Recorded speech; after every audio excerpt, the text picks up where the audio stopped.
It is shocking that someone so loved could vanish without a trace, but entirely possible. It did happen, and 10 years later, I still struggle.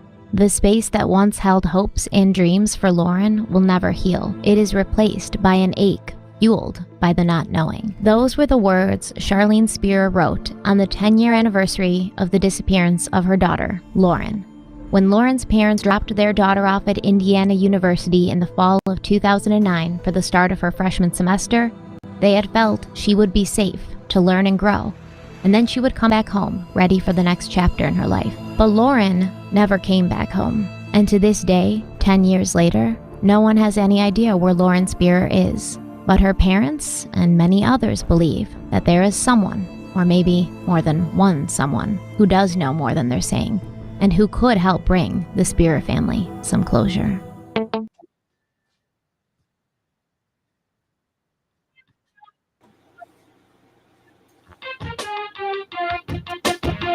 Yo, what is up, everybody? How are we doing? Bert, you alive over there? What? Just make sure you're alive because you just look like you was. I don't know if you was alive, frozen, whatever. I don't know what happened. I'm about to say if you're frozen, just let it go. But hey, let what's it up, go. everybody? Let it go. Birdman. You already, if you've been here long enough, you already know. So why don't you go ahead and do it with us? That is right. We are here on the Birdman Show, and we're getting ready for another exciting episode. It's a crazy case, but Frustrating yeah, episode. we're getting ready for it. So let's just you know what, let's go ahead and do this. I gotta say what's up to my co-hosts. First, I gotta say what's up to my boy Ace. Ace, how you doing? I'm good. I guess I don't know how it happened, but the cat got out of the bag at work, and the guys at work know that I do a podcast on Wednesdays, so some of them have started watching it. Well, outstanding. Well, for Yeah, those I of walked you into here that are supporting Ace, thank you for showing up. We appreciate you. I walked into work the other day, and one of them's like, I was like, "Hey Jeff, how's it going?" He's like, "What's up, Ace?" I'm like, "You're watching the podcast, aren't you?" He's like, "Yep." He's like, "Shit." Hey, Britt, ain't nothing wrong with it. Britt, real quick, you got you turned your phone sideways, right? Yes. Tilt it back a little. I can't see crap. Like, all I see is this much of my face, so I don't know where it's pointed, how it's pointed, nothing. It's all good because I mean, what we see is like this, and like it's like right here, and then like it's like right in there. That's There you even go. better. Right? Yeah, Yeah. there you go. Oh, we want to see your beautiful face. Come on, Britt. What? We want to see your I beautiful face. think Speaking of that, and like I said, Britt, if you weren't here for last episode, like I told people, you know, yes, I always introduce my my regular co-host, which is Ace and Shane, and I always introduce our guest co-host last, so it's nothing like I'm not being chauvinist or anything like that. He's I never really sexist. care if anybody thought that, but anyways, definitely not. But yes, Britt, as she sips on her Red Bull, is our special guest for tonight's episode. Britt, how the heck are you doing? As I get ready to shut my door, like I forgot to do. Pretty good. Pretty good. Been working a lot, so busy, but good. Busy is good. Yeah. The busier you are, the more controlled your chaos can be. It's a good way to look at it. I didn't hear any of that, so I was gonna roll with it. Anyways, well, I'm glad you guys are doing good. I don't know how to take that. Hey, Papa Bear, bigger than Britt. Okay. I don't Might know how need to to take see a that. doctor. Anyway, I can't see it. It says Papa Bear's box is bigger than Britt's. yeah, yeah, It's pokey. What do you expect? yeah, that's what she said. Anyways, yeah, we are getting ready for this episode. And this episode is like I said, it's kind of a crazy one. But this is I'm calling this one Vanished, the story of Lauren Spierer. Now this was Spierer. Spierer. Spur. Yeah, it's not It's Spur. Spierer. Spur. Okay. Yeah, No, Spur. not Sparrow. Sparrow. It's gonna get real south in here real quick. Anyways, but this was a topic that was brought to us by Britt, and I believe Mandy had said something about this as well, if memory serves me correctly. I tried to get her on this episode as well. I didn't hear anything back from her. So She's got a lot going on right now. Yeah, she does have a lot going on, so I understand. And there's no worries about that. But yeah, so this was an episode that was brought to us by those two lovely ladies. And we're gonna get into it right now. Like, so you saw that video that I played earlier. It was brought to us by Crime Weekly. Now that's an awesome podcast as well. It's on YouTube. If you get a chance, check them out. They have a lot of great stories that they do. And this was one of the ones that they had done. So get it, definitely check those out. Now, Brett, like I said, you're the one who brought you're one of the ones in this episode. So why don't you give us a little bit of a background on this episode and also why this episode? A little bit of background and why what? Why this episode? Yeah, like why Yeah, is this you started cutting out again. Oh, okay. Well, I don't know. I guess it sticks out to me because I actually saw one of the searches. So it's very, very close to home. About, I don't know, 40 minutes away is where all of this went down from my house. So, and it was very big locally. I know it did reach nationwide at one point, but it was mainly local, I do believe. Wow. And it's basically about a 20-year-old girl who is in college, and she goes out with her friends one night and she's never seen again. Wow. Now I know, and this took place. What year ago was this again? 2011. Okay, yeah, 2011 is whenever she went missing. All right, so we are in 2024, about to be 2025. That's crazy to think. So the update to that video is it said that it was 10 years ago. It's actually been, to be more precise, 13 years, 4 months, and 10 days. We could have gotten to that after I did everything else. I don't give two flying fucks. You know I know you don't. That's exactly the reason why. Yeah, this is the reason why my name is on the freaking thing. It should say Birdman and Flock.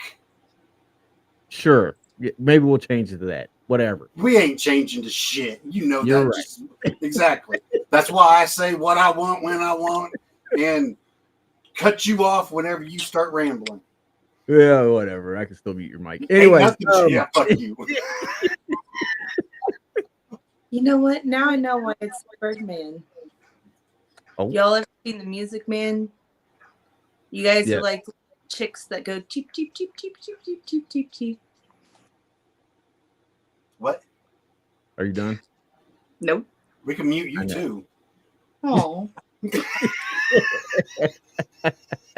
Anyways, but yes, yes, this is roughly about 13 years ago.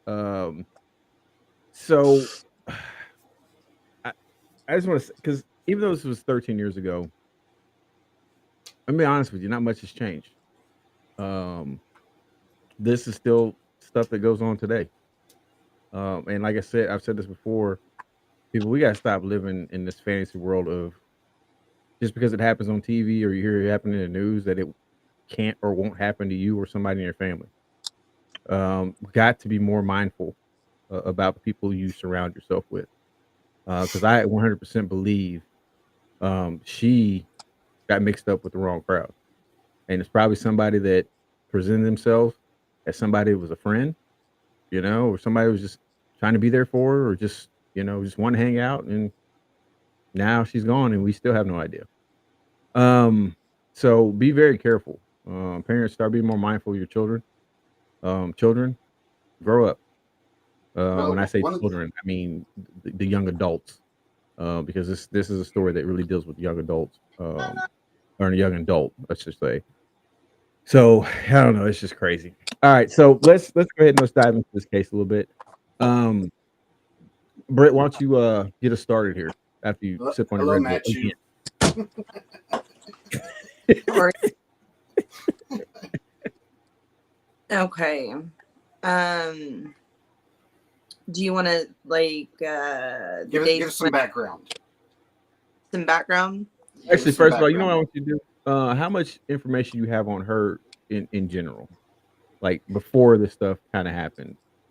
I know she was born January 17th, 1991. Her parents were Charlene and Robert. She has an older sister named Rebecca. She's blonde haired, blue eyes. At the time that she disappeared, she was currently going to IU College. For those that don't know, that is Indiana University. Yes, sorry. And that was in Bloomington, Indiana. She majored. Oh, what'd she major in?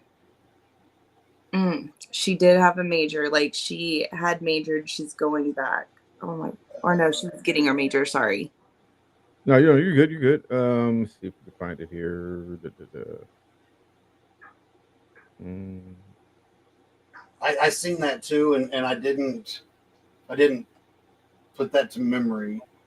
I didn't. And yeah. Textiles merchandising. There it is. I knew it was something crazy like that. Yeah, she was studying textiles merchandising, and it says that she was active in the Jewish community. Yes, she had actually during the previous spring break.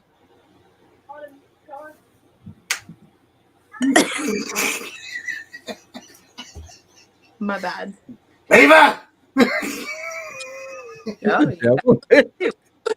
Do what? I said he got right. All I heard was there's Pepe. I heard the voice. It was Ava, wasn't it? It was. I was like, what in the world? My head TV up or something? Yep. I love that snap. It's like, wait a minute. Sorry. Continue. That's true motherhood right there. Right. That's true motherhood right there. I applaud you, young lady. I applaud. Sick, yeah. That previous spring break, she had been in Israel. Yeah, Israel, yes, planting trees for a foundation for them. Yes. Oh, cool. Is that it? That's all I have on her right now. Okay. All right. Cool. Ace, did you have anything else?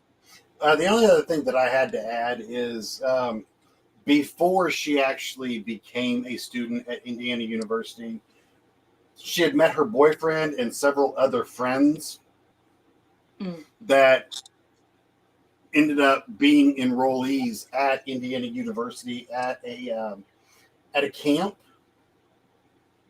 in Honesdale, Pennsylvania. I'm not sure how much that's actually going to play into the whole situation that she gets into, other than 2 or 3 of those friends were the ones from that camp that were possibly right. Jay Rosenbaum is her best friend, and he is, I want to say he's one of the main suspects, because he is slated as being the last one to see her. Hmm. See, I had a different person pegged for it. Oh, I'm just going.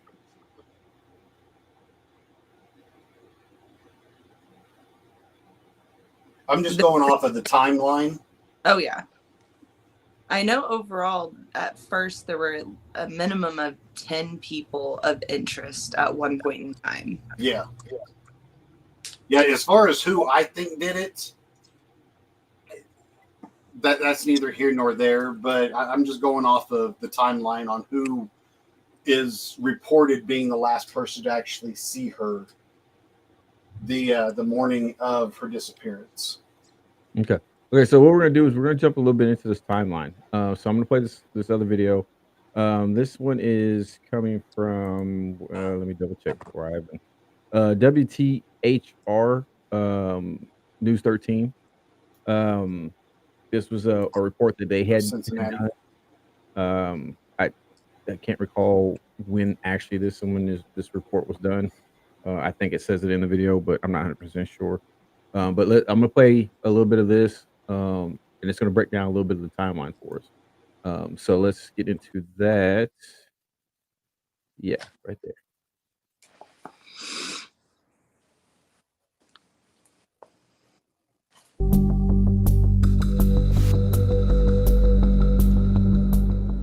It's been more than 10 years since the disappearance of IU student Lauren Spierer. The 20-year-old sophomore vanished after a night out with friends in Bloomington back in 2011. The Bloomington Police Department has said that Spierer's case remains active, and they say they have received more than 36,000 tips since Lauren disappeared.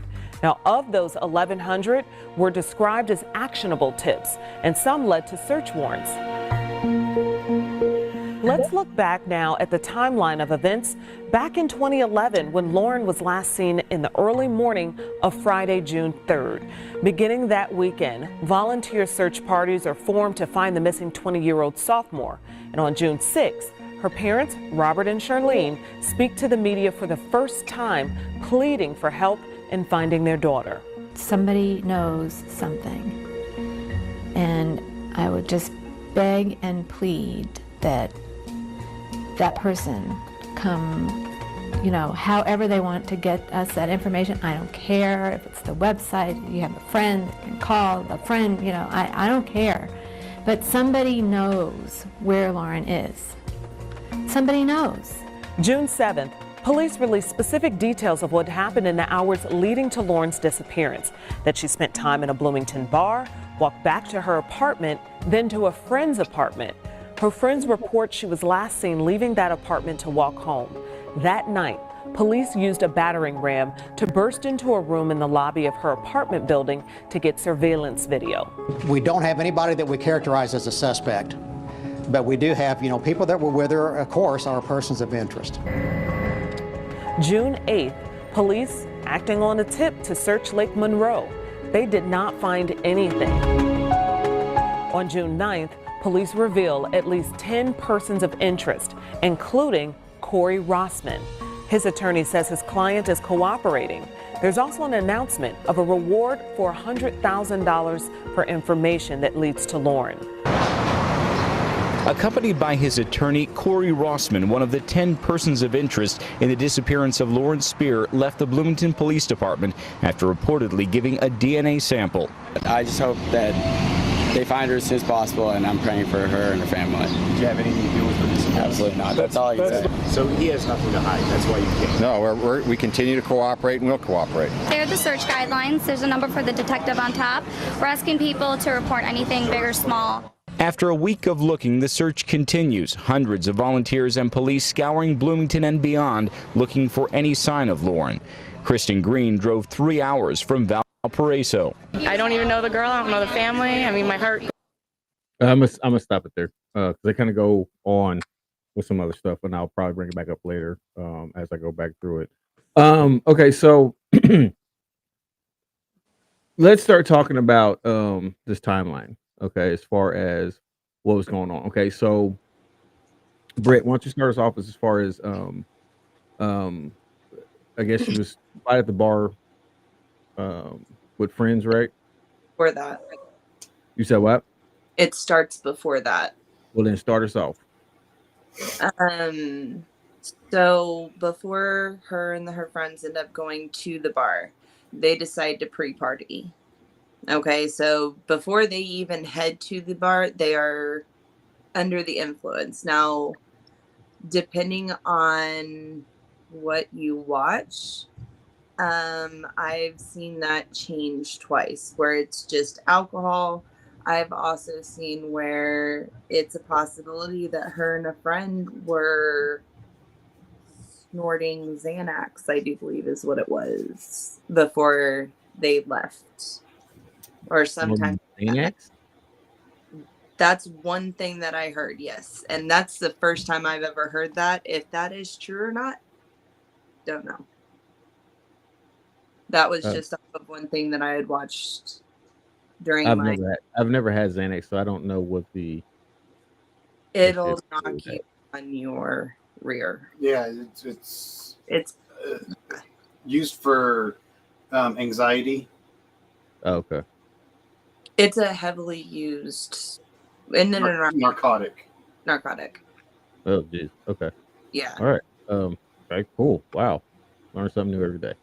Welcome to the Birdman Show, where you get educated every single episode of the Birdman Show. Anyways, go ahead.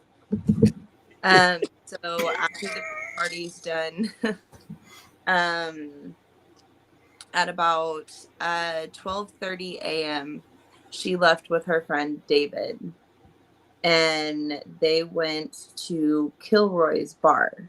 Okay. They arrived at Kilroy's somewhere around 1:46 in the morning. There are witnesses to the group of friends, because it was a few of them there.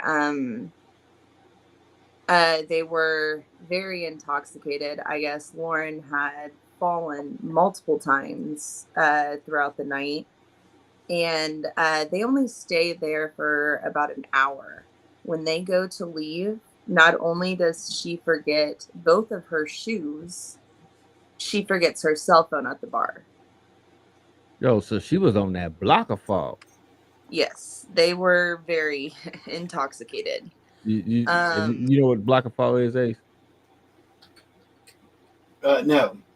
Ah, okay. You don't know what that is, Britt?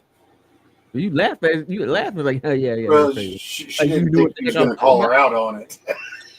Wow. You don't know what block of fog is. That's a very, very, very, very ghetto term. Block of fog means that you either drinking or you smoking something or whatever. But you take a couple hits off of that, you're gonna walk a block and fall. So that's what the block of fog is. So if you ever hear somebody say that, or say, "Hey, drink some of this," called block of fog, yeah, just run. I think that's the most PDD part. Anyways, go ahead. You couldn't go one episode, could you? I was trying, but it was too much of a perfect setup. I'm sorry. But there you go. Once again, you are being educated on the Birdman Show. Block of fall. Yes. So if you'd like to donate to the Birdman Show, just please go to our Patreon page. Which we do have a Patreon page, by the way. We'll go through that later. Anyways, go ahead, Britt. So it's about 2:27. They get back to her apartment. At about 2:30, they leave the apartment again. At that. Nah. You got your times all messed up. Ooh. Well, 2:27 is when they left the bar. 2:51 a.m. is when they leave the apartment and go to the alley. Sorry. So they left the apartment, went to the alley? Yeah, they got to their apartment at 2:30. Or at 2:51, there's a surveillance camera in the alley that caught her on camera. Okay. Yep. So it's not like the apartment and went to the alley to party some more. It's just she was walking through the alley and that surveillance camera caught her. Now, it's said that before or as they're leaving the apartment or before they leave the apartment, something like that.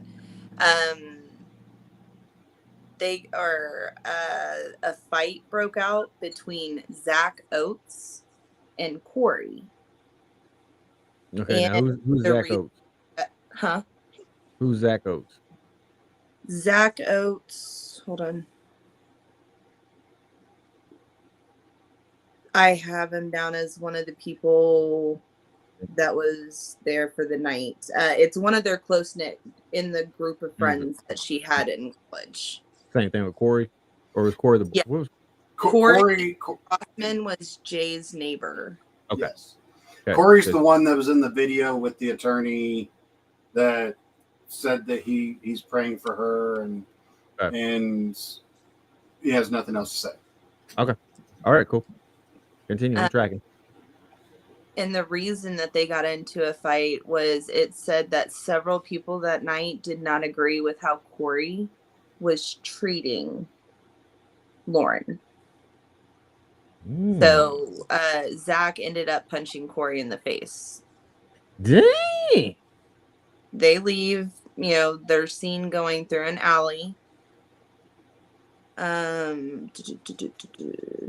They went to Corey's apartment, where they were seen both being very intoxicated, slurring their words. Michael tried to get Lauren to stay there for the night. He didn't think that she needed to leave. She declined. Corey ends up crashing or going to bed. And I do believe it's Michael and Lauren go to Jay's house at 4:15 in the morning. So Michael and Lauren went back to the neighbor's house? Jay's house, yes. Okay. They're right next door to each other. Yep. Okay. At 4:15 in the morning. There, Lauren made 2 calls. One was to David, and that was on Michael's or Jay's phone. It was on Jay's phone. She made 2 calls, one to David and one was to another unidentified friend. They never found out who it was to. They could wait. Or they haven't released it, one of the two. Because they do hold stuff back that they don't tell the public. Right. So I was about to say it's not like this was 1985 or 1960 or something. We're talking about 2011. So they definitely already had the technology there to trace and track down any phone number. The burner phone. Oh well, yeah, it could be a burner phone. Yeah, it could have been. I mean, there's definitely that option. But if that's the case, then there's got to be some serious questions being raised. As to why are you using a burner phone? Yeah, like who you contacting? Well, if the allegations from earlier were true, maybe it was a contact. Yeah, maybe they need some more Xannies, man. I mean, they're trying to get them Xanadus. I don't know. Xanadu. Have you ever seen that? Okay, Olivia Newton-John. Yeah, Olivia Newton-John. Stop. That movie. It's phenomenal. It's phenomenal. It's classic, man. It's classic. It was. I will give you that, but come on.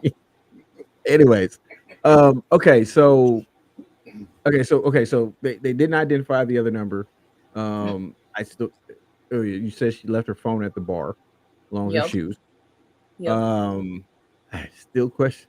Listen, I'll tell you something. I'm gonna tell y'all something, man. Because a part of me, as I'm listening to this, and I'm picturing Lauren and these guys in her life. I'm guaranteeing that at least one, if not all of them, had a thing for it. So that's a very dangerous situation. That is a big recipe for disaster. Especially if you're calling another guy from a guy's phone that you're with. And you've been, like I said, if the allegations are true, they were doing some recreational stuff, along with drinking, and they've been drinking for quite some time. That is not a very healthy situation that you're putting yourself in. No, Um, things can happen. People that seem pretty harmless, something in their mind clicks, and then next thing you know, they're doing something that not typically in their uh, characteristics or nature. So I'm hoping that's not what happened. Actually, no, actually, I do hope that's what happened because the reason why I say that, please don't get me wrong. The reason why I'm saying that is because if that is something that has happened, then that would be a lot easier for the police to be able to track down versus this is someone else outside of that group, outside of that friends group circle, that either somebody she just didn't know, and this just has to be a stranger thing, which typically it's not. In situations like this is usually somebody that knows the person that has attacked them. But that if it's within the friends group, much easier, hopefully, for them to finally track it down and resolve it versus if it's outside the group. Okay, so she calls David, calls his other number. Ace, up until this point, is your research tracking along with what Britt's telling us? My times are different, but as far as the chain of events, she's following along the chain of events the same way as what I have it.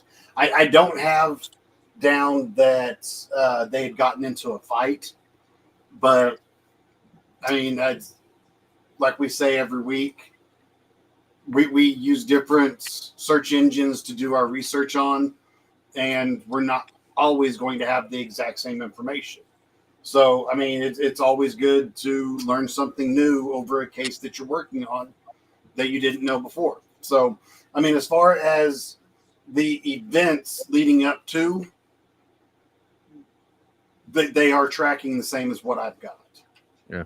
And then another thing we also have to look at, though, Ace, is the fact that this basically happened in Britt's backyard. Well, not technically, not literally in her backyard, because that would be close. A whole another set of questions that would need to be answered. And I would probably be turning Britt in so I can try to get a hold of that $100,000. I was really close to driving down there and having the podcast right next to Kilroy's because it's still there. Wow. That would have been awesome. That would have been kind of creepy. I was like, let's go for Halloween too? Yeah. Especially if somebody walked in and said, "What are you doing?" Well, we're doing a podcast. What's your topic tonight? Didn't think that far into it. Yes, we know. They'd be like, "Hey, come on, we got some candy or we got some puppies in here. You want to see the puppies?" No, if it's a guy, make sure you got extra 10mm sockets laying around. Yeah, there you go. There you can check his engine. And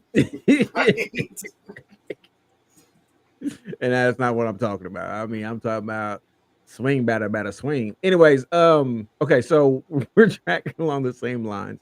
Okay, so where do we go from there, Britt? Honestly, shortly after that, she ends up leaving the apartment. They see her walking down College Avenue towards 11th Street, and that is the last time she is ever seen. As they say, was she okay? First of all, was she walking in the direction of her place? Well, no, actually, no, because she was right next door. So no. She was at Jay's place, which is next door to where she lives. No. Corey lives next door to Jay. Okay, so was she walking towards her place? That was my question? Okay, so she's walking towards her place. Okay, she was supposedly going home. Okay, and that's tough because she didn't have her phone, so you can't. I mean, if she was calling somebody or text somebody, which obviously she wasn't, because I mean, I'm pretty sure they had Mike's phone. That's the one she called from, right? That's the phone she was using. The information that I had said that she used Jay's phone. Yeah, Jay's calls. So I think I said Michael at first and changed it to Jay. Yeah, she made both calls from Jay's phone. Okay. Okay. All right. Okay. Just checking. Just checking. I'm sorry. I was reading the comments. But no. Yes. Okay. Okay. That's fine. Okay. That's fine. Okay. So and what time did you say that was again? Where they caught her on camera, and that was the last time anybody saw her, had seen her. About One more time. about 4:30 a.m. Okay. Well, 4:30 a.m. All right. Cool. Wow. Okay. That's a lot to unpack. You have to remember, Britt, for whatever reason, whenever we have you on as a guest, if one of us is talking at the same time you are talking, it completely drowns you out. Yeah. Yeah. Loud. Not me. I try not to cut you off. Motherfucker. I can't speak for somebody else though. Y'all hearing this shit? Like I said, I try not to cut you off, Britt, but like I said, I can't speak for him. You know what I'm saying? I can only speak for myself. And if Shane was here, we know he wouldn't be cutting you off because he says like 4 or 5 more words than what Sam did. Yeah. Still a lot. That is still a lot. We get some great insight out of those 4 or 5 words. So I'm very thankful for that. And the only reason why I'm giving him shit is because he's not here. I'd do it if he was here anyway. Well, yeah, I would too. I mean, it was definitely a little girl. Wow. All right. Okay, so here's what we're gonna do. Let's take a quick commercial break. When we come back, we will dive a little bit more into this because I want to get a little bit more into what happened once she did go missing. So well, we're definitely before we take the commercial break, there is one more thing that I'd like to add. When Jay Rosenbaum last saw her, yes, she was walking down College Street, headed south at the intersection of 11th Street, and she was still barefoot because her shoes were left at the bar. The next morning, I'm saying the next morning, later that morning, her boyfriend sent her a text, and one of the employees at the bar responded to it. And whenever he got that response back, that's when she was officially reported missing.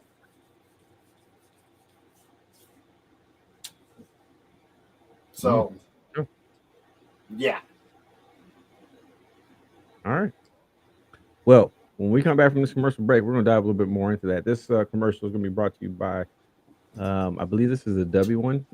Oh, thanks, Dick. I'm saying that because I don't like the way it's saved. It's weird. We're going to have to redo a lot of this stuff. Yes. So yeah, it's just a mess. But yeah, this one's going to be brought to you by Debbie Energy Drinks. Whenever it decides it wants to,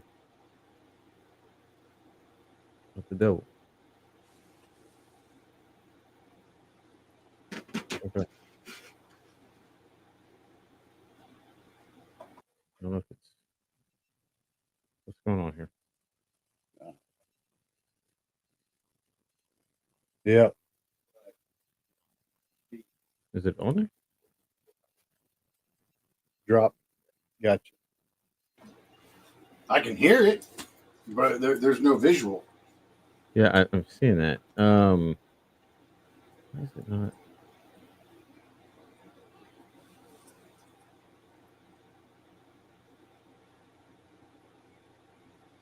Sorry. There we go. Okay. There we go. I don't know what that was. Anyways, let's go.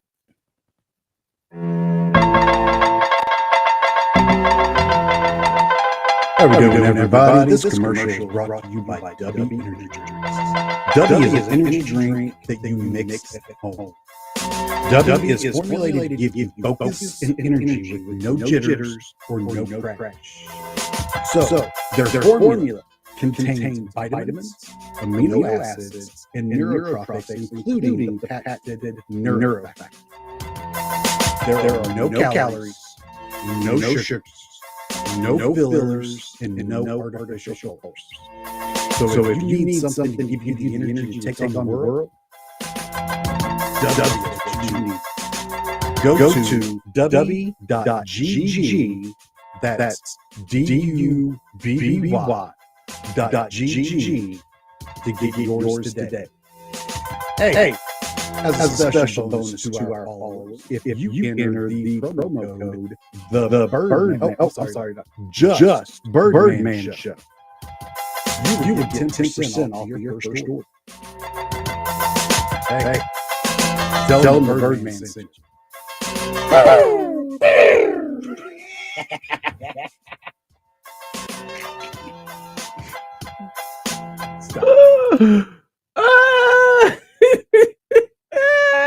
I'm sorry. Wounded duck. Yeah, that was echoing bad. Yeah, I don't know what the. I don't know. I don't know. I don't know what's going on with that thing. Yeah, that's. I mean, every time you played before, it's played fine. It was echoing bad today. I don't know. Whatever. Hey, what is up, everybody? How you doing? This is the Birdman Show. I am the Birdman. I am joined by Ace. I'm joined with Britt down here. And if you know what to do it with us again. That is right. We are here on the Birdman Show, and we're talking about this case, vanished story of Lauren Spierer. Spierer. We're talking about this case. Yes, we're having a little fun because I mean, like always, a lot of these cases when we do, they're a little heavy, so we try to lighten the mood up a little bit. Anyways, but like I said, I'm here with Ace. I'm here with Britt. How are we doing so far? Britt. I think we're doing pretty good. We've definitely gone through the timeline. I'm sure there's some things that we've missed, but I think it's going well so far. Okay. Do not disturb. We're gonna get you a sign that says "in the studio" whenever on the air. Does that match you? Are you okay?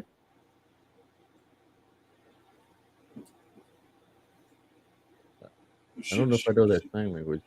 I mean, I'm not sure what this was. I don't know either. I'm a little scared to ask. So going into a table because that's what just happened to him. Oh, Matt ran into a table. Ooh, yeah, it was bad. Dumbass.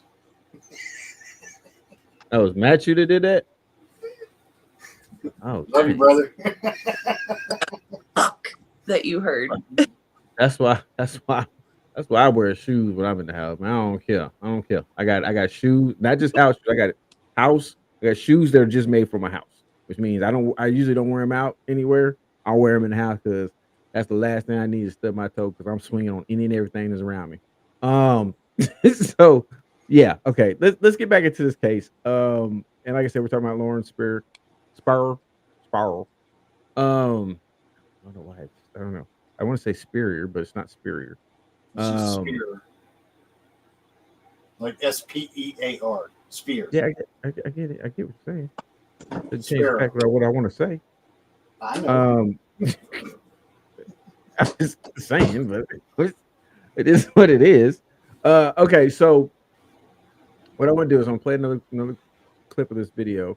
Now this one is actually basically 3 days after.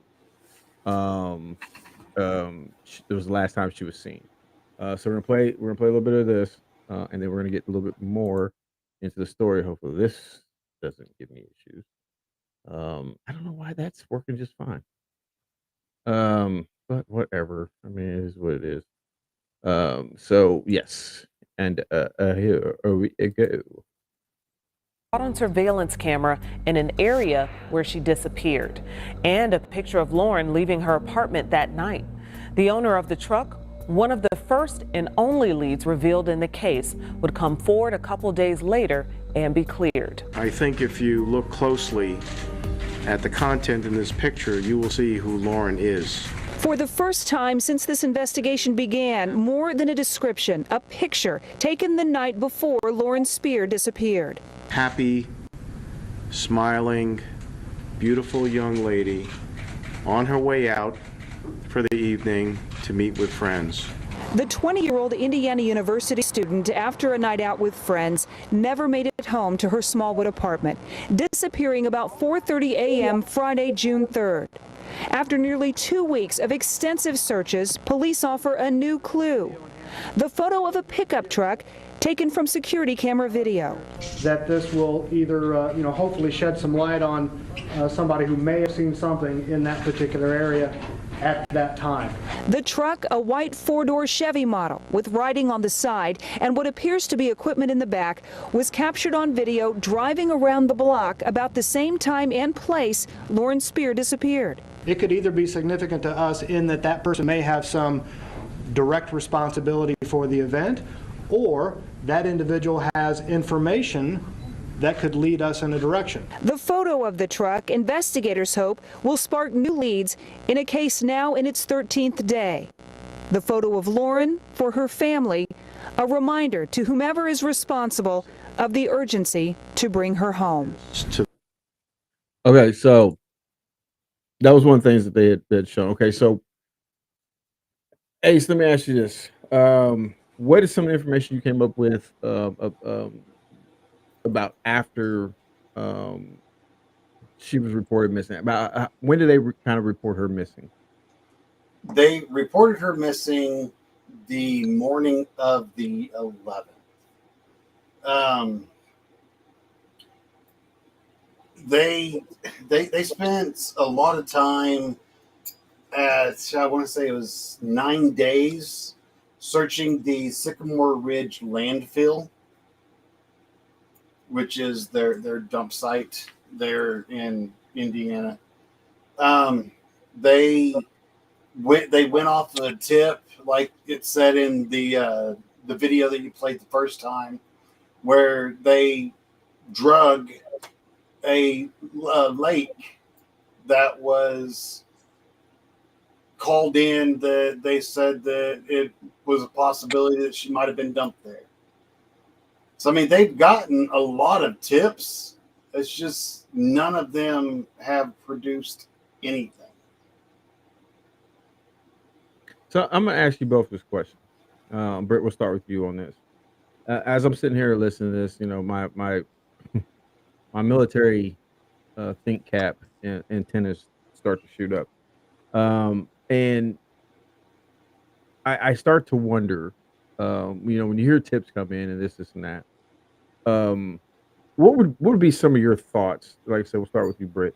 If let's say you're a detective, you're working this case, and you're just hearing all these different types of tips coming in, what would be some of your thoughts about some of these tips? Like, okay, why would we have to check there? Like, Mr. Lake, and different things like that. In your mind, at what point do you say, okay, this is dumb. Okay, this tip is dumb. This is not even close. This is not. What would be your thoughts if you're a detective working this case? I think it'd be like finding a needle in a haystack. Because from being around these parts, I mean, Bloomington, 3 miles away is the limestone quarry. You know how far some of the cracks over there go? Do you know, like, the lake that they drug, Lake Monroe? I have frequently boated on that lake. There's, even with them going through the lake, it's too big. It is too massive. The woods that are around that area, because, yeah, it's a city, but all around that area are not reservations, but state parks. Wow. It would be like finding a needle in the haystack. Wow. Ace, what are your thoughts?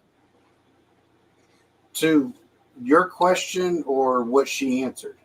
Both. Okay. I answered his question fairly. No, you didn't. What would I think as a detective? I'm not gonna lie. That might have been thoughts that went to those detectives' mind because they live there. They work those areas, and they being that big, and especially with her saying that, I'm like, man, ooh, that would definitely suck to try to see if and that's even if she was even still even remotely in the area. Right. Now with me, if I was a detective on this case and I'm sitting here listening to all of these leads come in, I mean, they said they had like hundreds of leads come in over like a 14-day period or something like that. The thing of it is you got to, at some point, you have to put a boundary on it. Like, yes, she was walking the last time that she was spotted, and from her house, from where she was at Jay's apartment to where her apartments were, that's the area of interest right there. Without being able to get any video evidence of what happened in between point A and point B, I agree with Britt with it being looking for a needle in a haystack, because you don't have the evidence to go off of. So, depending on location of where she was or was going to be in that lake, if it's within like a 5-mile radius, then it's always a possibility. But if they've got somebody calling in and saying, yeah, I seen her in Nashville, Tennessee.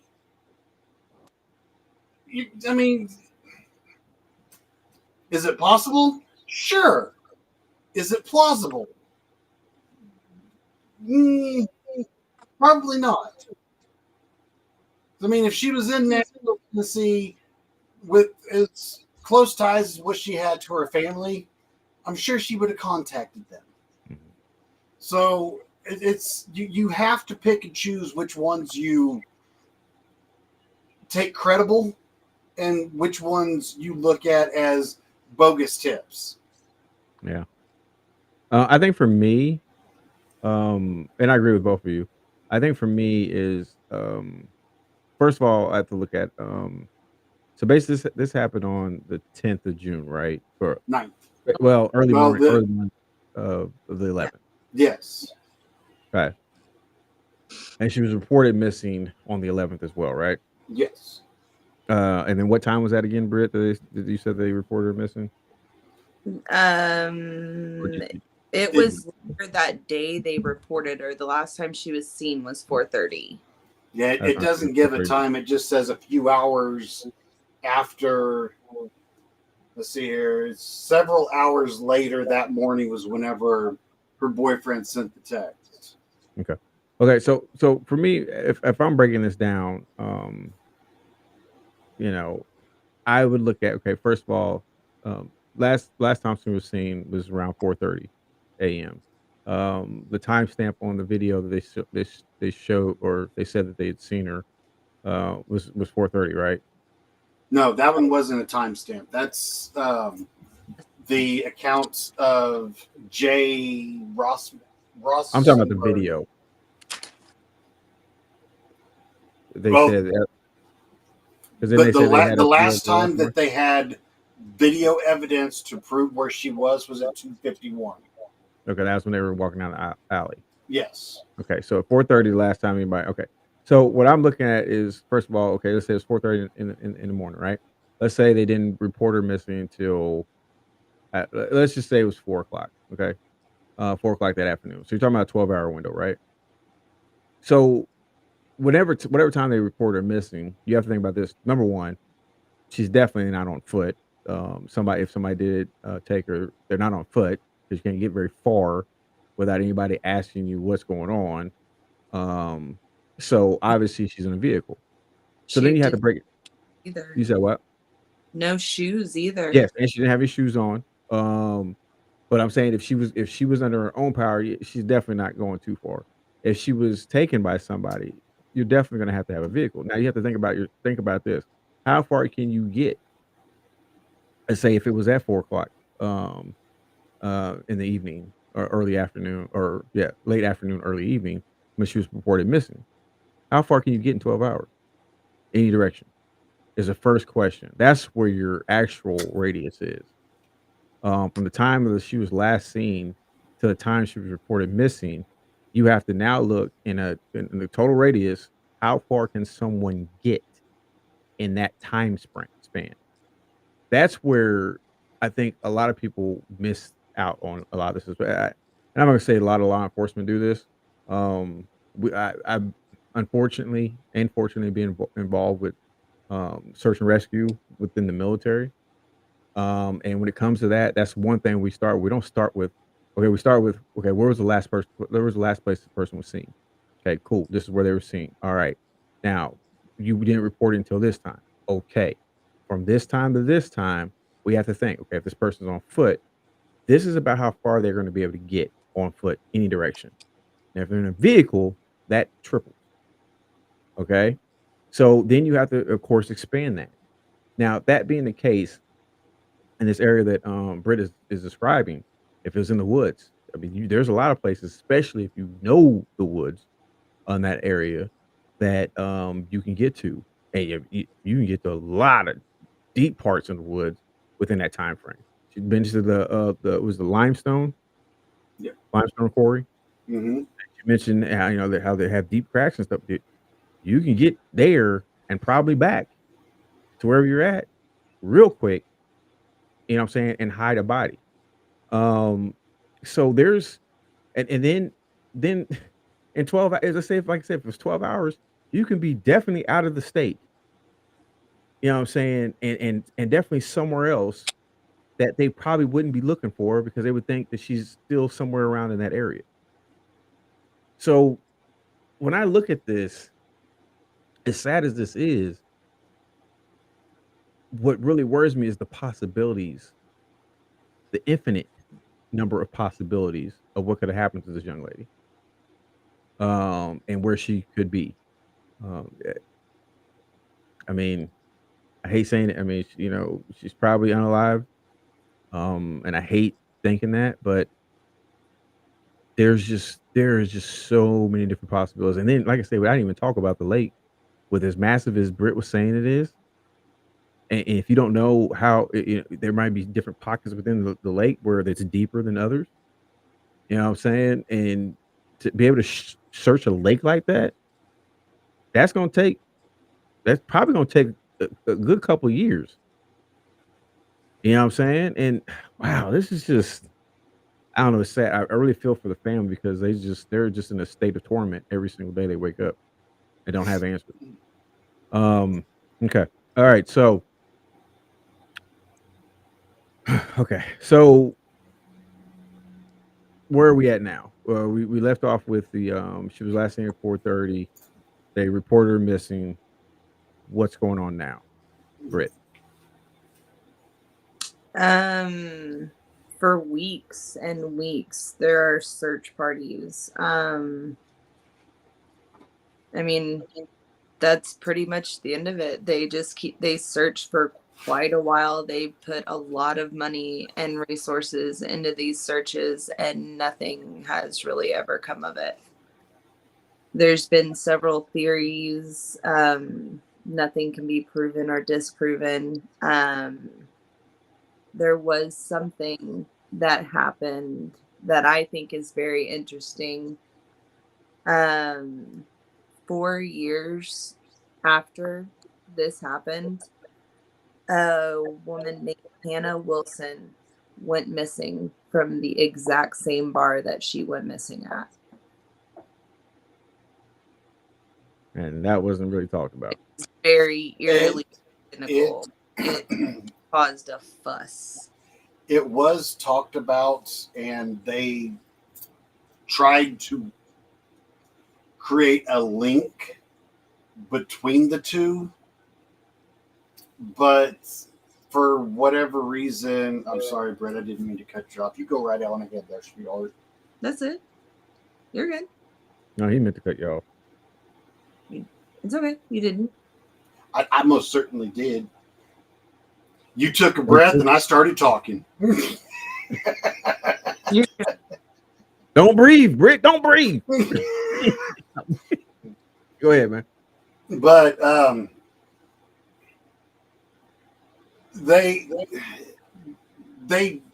there were similarities, but they weren't able to get a concrete link to tie the two together. So they listed it as an anomaly. I know that's not what they said. Basically a coincidence.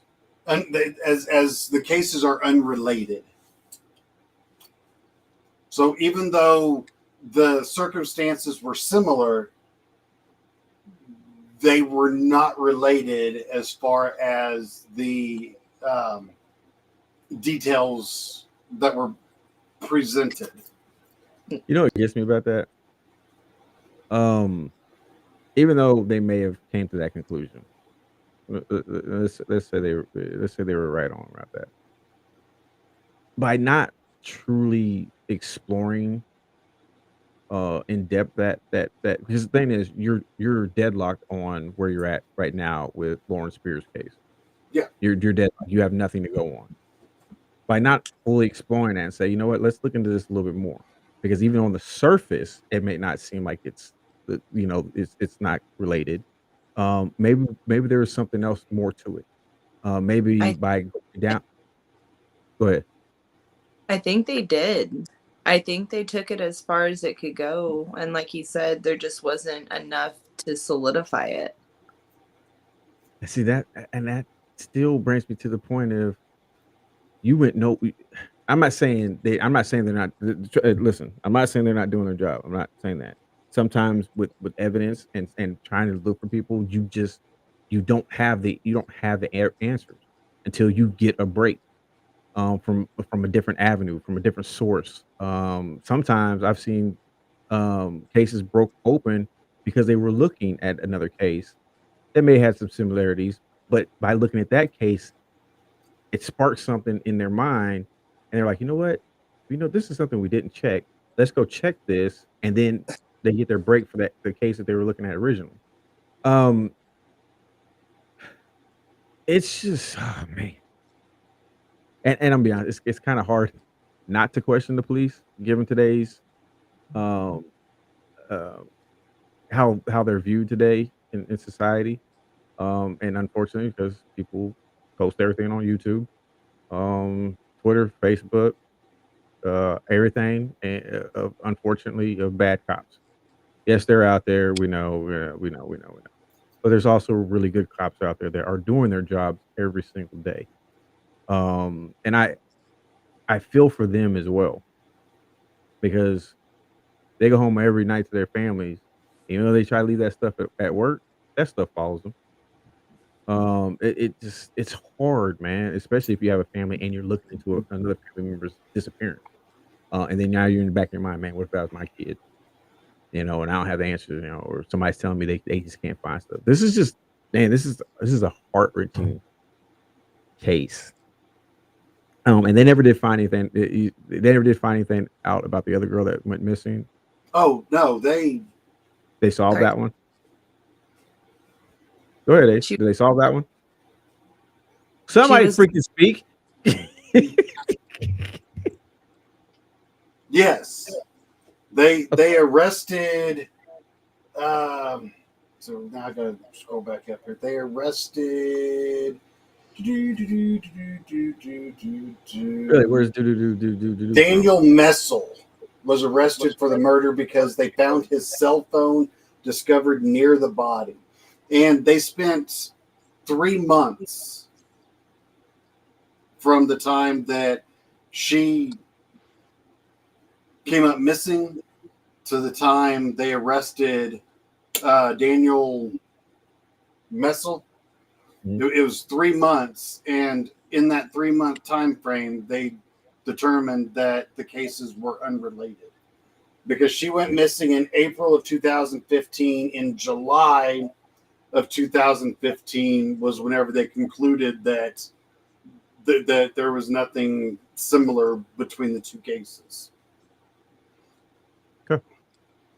I'm guessing because they didn't find her body and he didn't leave his cell phone next to it. So that's how they're unrelated. That's the only reason why they said it was unrelated? No, that's my theory. I mean, maybe this case aggravates me. This case aggravates me from start to finish. I get it.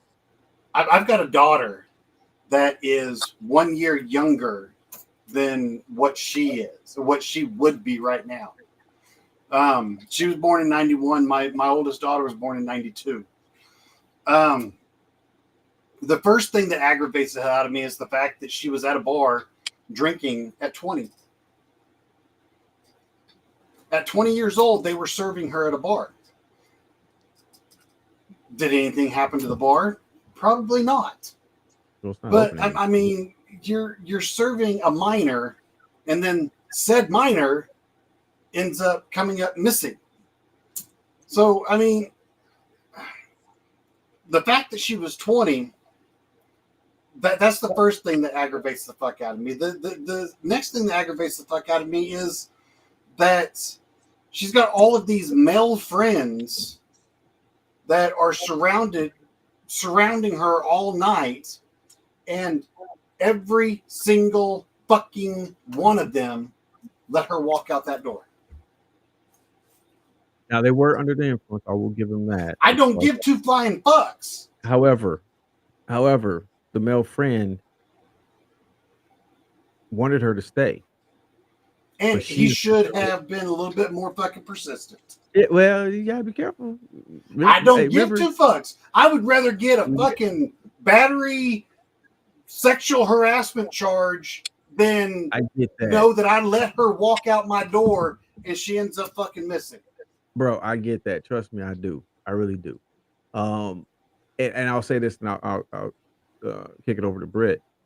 The reason why I say you still gotta be careful about that, because if it comes off whatever is perceived, even though you know you did the right thing,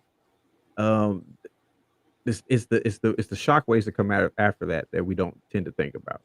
We don't tend to think about, first of all, if that gets out in the public. We don't think about what's going to happen to me in my job, because now all of a sudden, because she's under the influence, she's underage, and now she may say, "Oh, well, he tried to do this or this one." Like, no, I wasn't. I was just trying to make sure she was staying safe. And now, listen, like I said, those are a bunch of what ifs. Those are a bunch of different scenarios. But like I said, we still gotta be careful. Number one, 100% agree with you. 20 years old.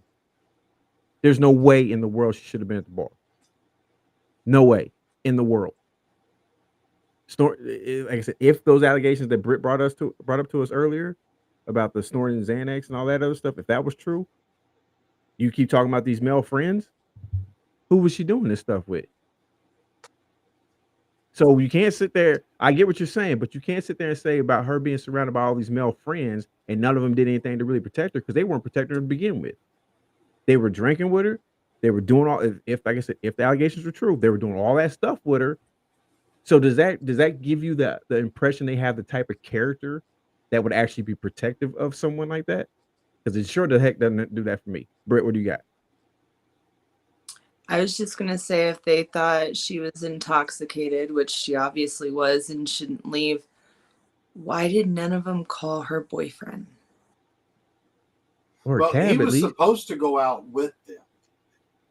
He chose to stay home and not go out with them that night. I don't remember exactly why it said that he didn't go out that night, but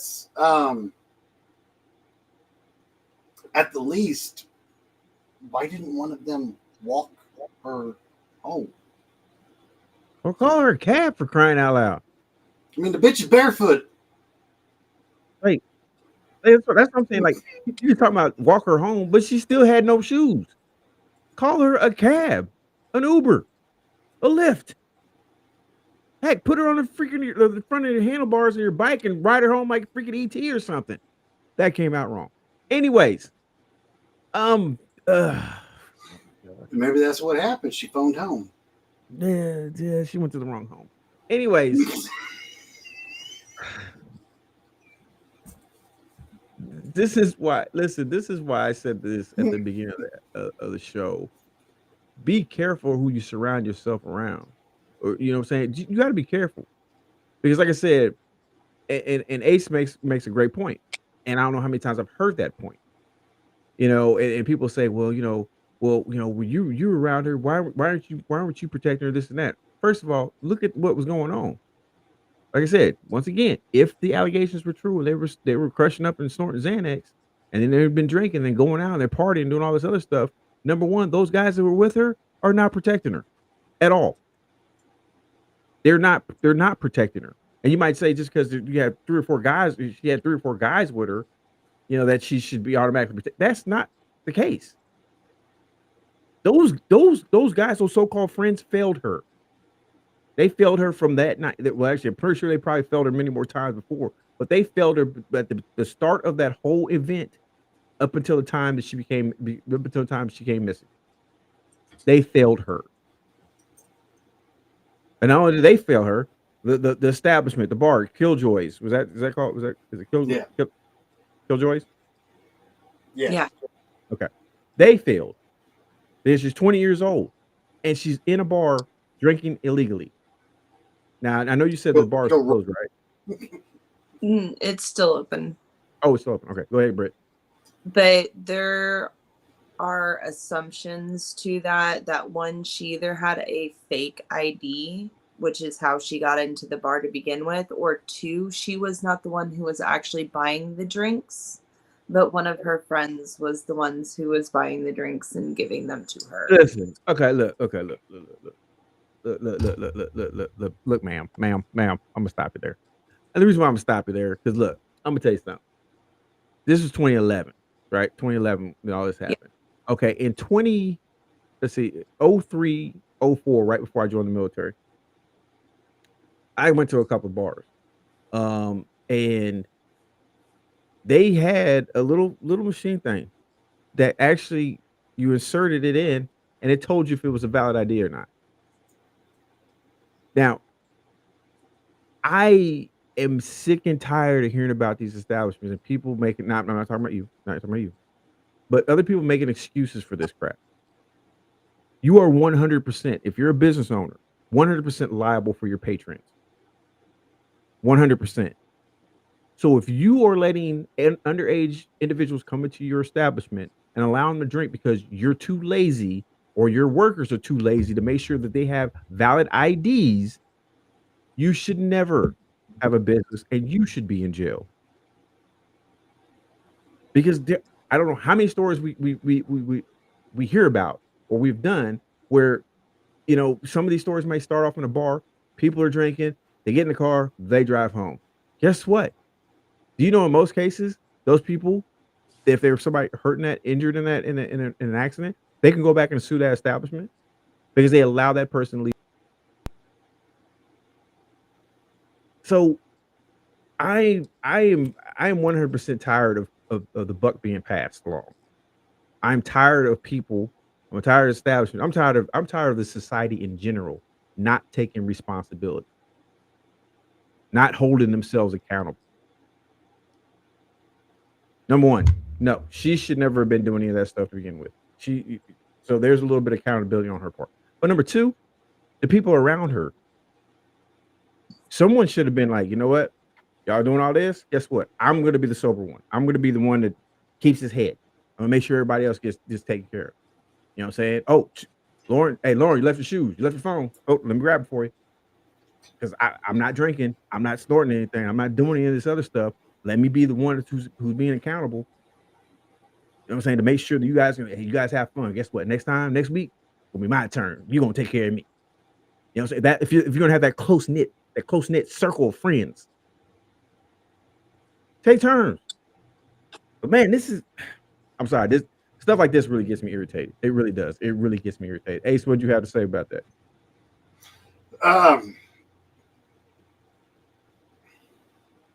There's definitely a little girl. She definitely was.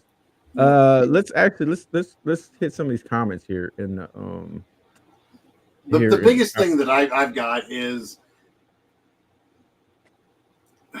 going off of Christie's comment.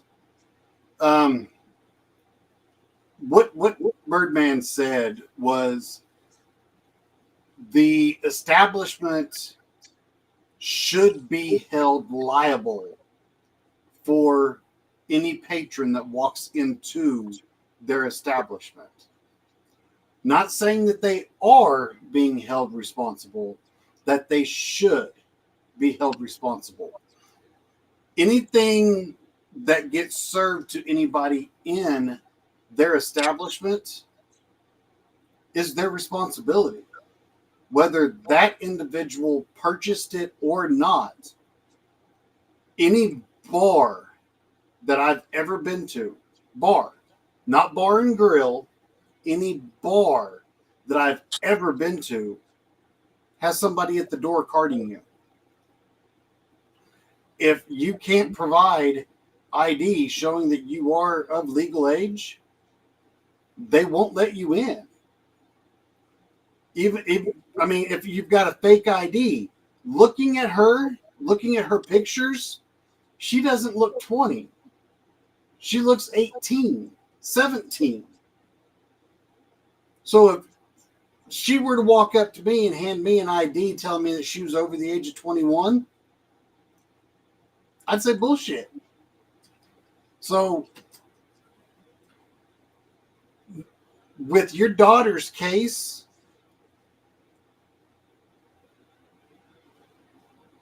the accountability should have been on the establishment. And that's where it should have started. And let me make one thing clear as well. I have seen cases where people sued establishments because of this. Because they are actually responsible and liable for that. They're not supposed to let somebody leave. If they observe somebody that's been drinking too much, they are supposed to call someone. Now, whether it's the authorities or they call them a cab, that's honestly on the establishment to make that decision, especially if they're there alone. Now, if they're there with other people, they got to make that determination. But they are actually supposed to call somebody. And so I've seen cases like that. You know what I'm saying? When I worked at a bar when I was stationed up in New York, shortly before I got out of the military, and I worked at a bar for a little while. That was one thing they told me when I was watching the door or I was watching they said, hey, you keep an eye on people here. If you see somebody that's too drunk, you let us know. So we can call them a cab, or if we need to, we call the police. Because they were not about to put themselves in that situation. Those are the responsible owners. But the problem is most of these people don't care. They just want people to keep spending their money. And so they don't hold themselves accountable. Over there, scratching Britt's head.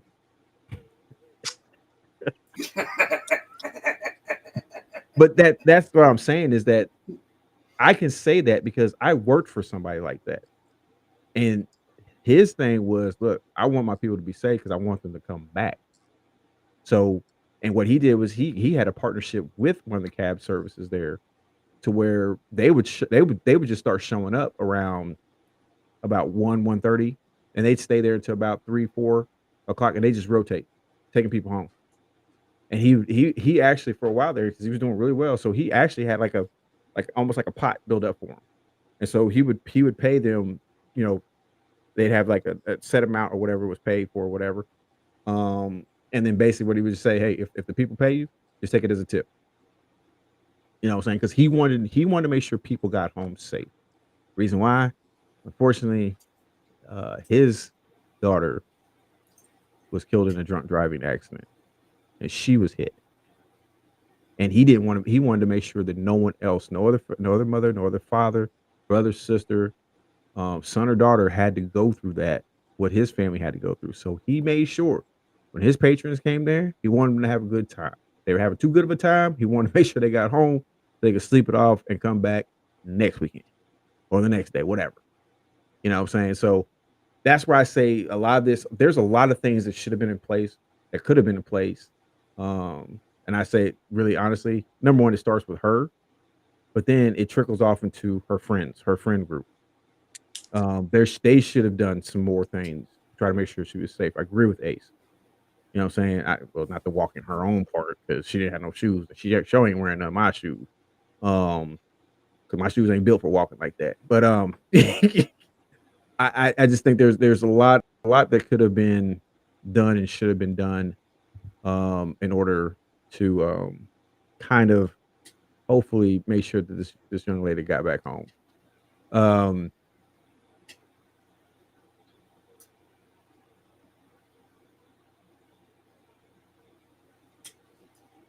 Welcome back. I don't know what in the world's going on here. Let me switch this back because there we go. Are you trying? Don't you dare, you nasty dog! You. Yeah, we had a little issue there. I kind of froze there. First, you guys had froze, and then I froze, and then I dropped, and I came back on. So it was fun. I could see on Facebook, not Facebook, but YouTube, we're still talking and everything. So yeah, weird, awesome, cool. Okay, so we're at the point. Okay, yeah, actually, you know what? Let's do this. Let's take another commercial break. Okay, we'll take another quick commercial break. And when we come back, we're gonna get a little bit more on this. As far as okay, so just make sure I'm clear before I jump out of here. We got to the point where she had left the bar, she was reported missing. They're starting to walk through the timeline of everything, what was going on. And now we're about to the point where they started doing the search parties because after there was another girl that went missing. They investigated that case for I think you guys said for about 3 months. And then they found out it was completely unrelated to her case, right? Okay. So when we come back, we're gonna jump. We're gonna continue with that. Jump on in more of this story. This commercial break is going to be brought to you by. Let's see, which one do I want to do? Let's do the Tri-State 66ers. Yeah, the Tri-State 66ers, it's a basketball team that is owned and coached by your boy, the Birdman. They call me Coach T though. But this is a little bit of information you can get about us. Well, yeah, there it is. So yeah. Oh, actually, hold up. Let me make sure this thing is actually going to play. Hopefully, I'm not going to get too much of a. Okay. All right. Crossing our fingers.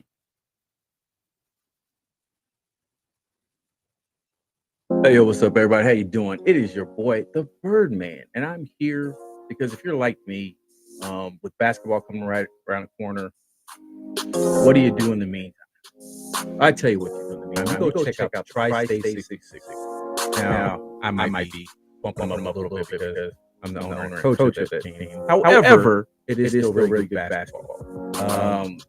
Check us out on our YouTube channel at Tri-State 66ers. Catch all of our past games, any upcoming game we have going on. Our season starts April. So definitely stay tuned for more games. Which I'll also be reintroducing the Coaches Corner, where I interview players from our team, the other team coaches, and where we'll also be introducing and interviewing several of the league administrators throughout. So if you want to watch some Major League Basketball at minor league prices, definitely go check out Tri-State 66. Team based out of Pittsburgh, Kansas, and it's exciting basketball for anybody who loves the game. So definitely come by, check it out. Tell them Birdman sent you, but definitely come holler at your boy, Coach T. See y'all later.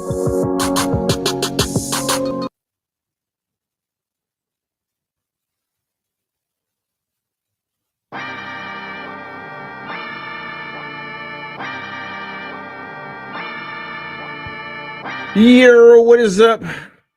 It is your boy. It's the Birdman, and we are here on the Birdman Show. You already know what to do, so why don't you go ahead and do it with us? Dang it, Britt. When he says, you already know what to do, your bird should already be flying. My bad. Britt, I swear for baby Jesus. I'm not even gonna pray to full-grown Jesus, because he's got other stuff to do. I'm praying to baby Jesus. Okay. Baby Jesus, little baby Jesus in his little manger, all swallowed in his nice cotton. I don't know if it's what cotton. It might not have been cotton yet. I don't know what clothes. I like to picture my Jesus wearing a tuxedo T-shirt. If you haven't I've seen been sitting in my pants all day. You're missing out. Anyway, don't shush him. Oh, not having that. And one just popped up. Anyways, okay. So we are here on the Birdman Show, and we're talking about this case, Vanished, the story of Lauren Spierer. Of course, brought to you by Birdman Studios. Yeah, this has been a very irritating case, to say the least. This has been irritating because just think about all the stuff that goes along with this stuff. But okay, so like we talked about right before the commercial break, let's jump a little bit more deeper into this. Now let's talk a little bit about the search party. How long? When did they start the search party? We'll start with, let's see, Brett. You want to ask Ace? Let's start with you this time. Do you know? Do you have that information? If not, we'll kick it back to Britt. Well, this happened June 3rd of 2011. I've got August 11th, which is 2 months later. You got August 11th?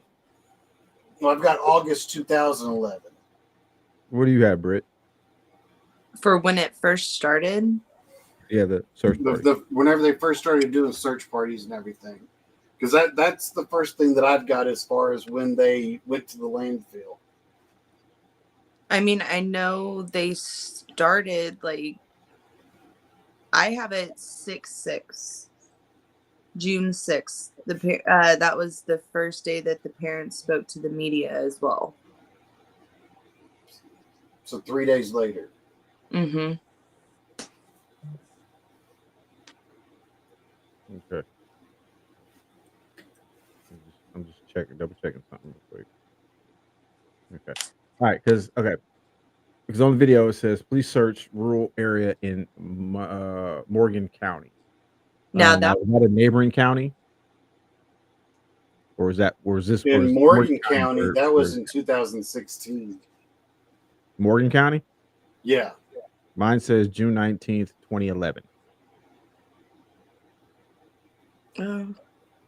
This is from the news. I mean, I have June 19th. I don't have the year, though. Okay. Well, mine jumps ahead to January 28th, 2016. And it would almost make sense that Morgan County would be June 19th, 2011, because the reason that they were sent to the Morgan County site was due to a smell.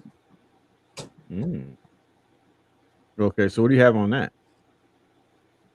That's it. I mean, they were sent there because of a smell. It was literally like right to the, well, I guess depending on which way you're going, off to the side of the highway.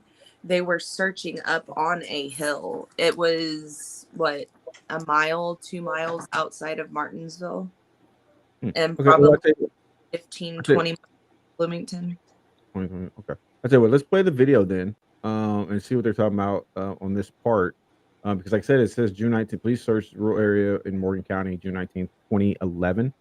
So let's take a look at this together, and let's see exactly what they saw or why they were there. after reports of a suspicious odor. Nothing is found.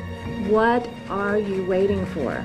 June 22nd, Charlene Spierer says she's disappointed only one of Lauren's friends come forward on their own to police. The parents also open a P.O. box for tips. June 25th, Find Lauren Day in Bloomington. Hundreds of volunteers take part in massive search efforts. Rob Spear has been at it since early Saturday morning, just like he has been every morning the past 3 weeks. His life has a single mission: find his youngest daughter, Lauren. He sat down exclusively with Eyewitness News to talk about the search. I think it goes without saying, every day we wake up hoping that that will be the day that we find her. So yes, I do want something to happen. I desperately want something to happen.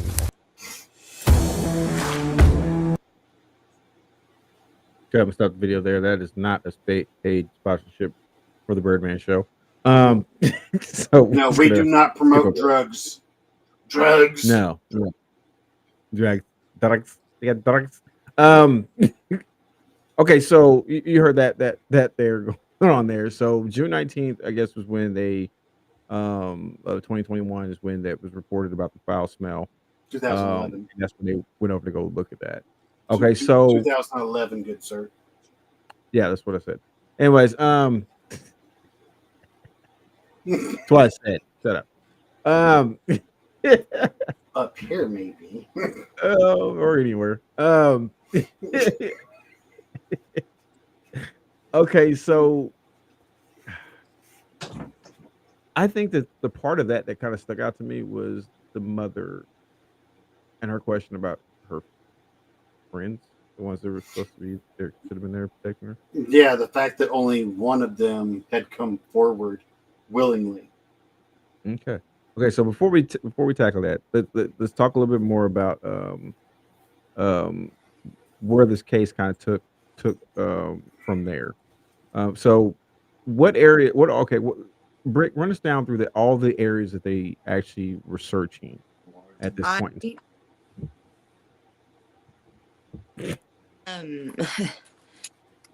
I did have that. I had to have left that portion of my notes at work. So why the fuck did you take your notes to work? To go over them, so I was fresh for today. You see what happened? Yeah. This is how you need modern technology. Hi, Cindy.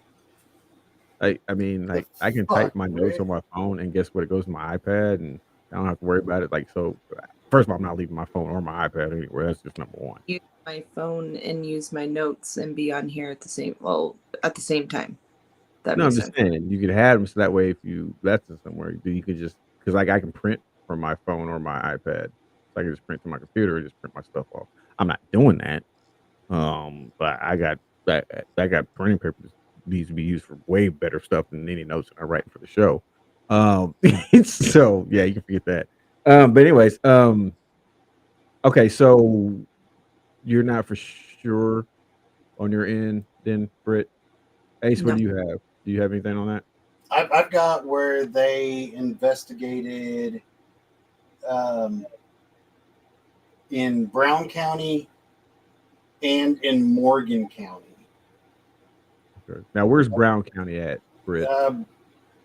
It's right next to Morgan. Like they butt up to each other. Okay. All right. Yeah, because it's mentioning Bloomington. Mm-hmm. Okay. So what county is Bloomington in? Probably Morgan. 8 miles away. From you? No, from the border of what county is Bloomington? Is Bloomington still Morgan? According to this, it is. Okay. So yeah, from where they were to Brown County, I don't know, 8 to 12 miles, somewhere in there. Okay. Okay. All right. Now, before we move on, I want to hit this in the comment real quick from Christy. And like I said, I'm not 100 sure what the situation is. I'm pretty sure Ace knows a little better than I do, and even Britt. But the comment was, and it goes back to an earlier comment.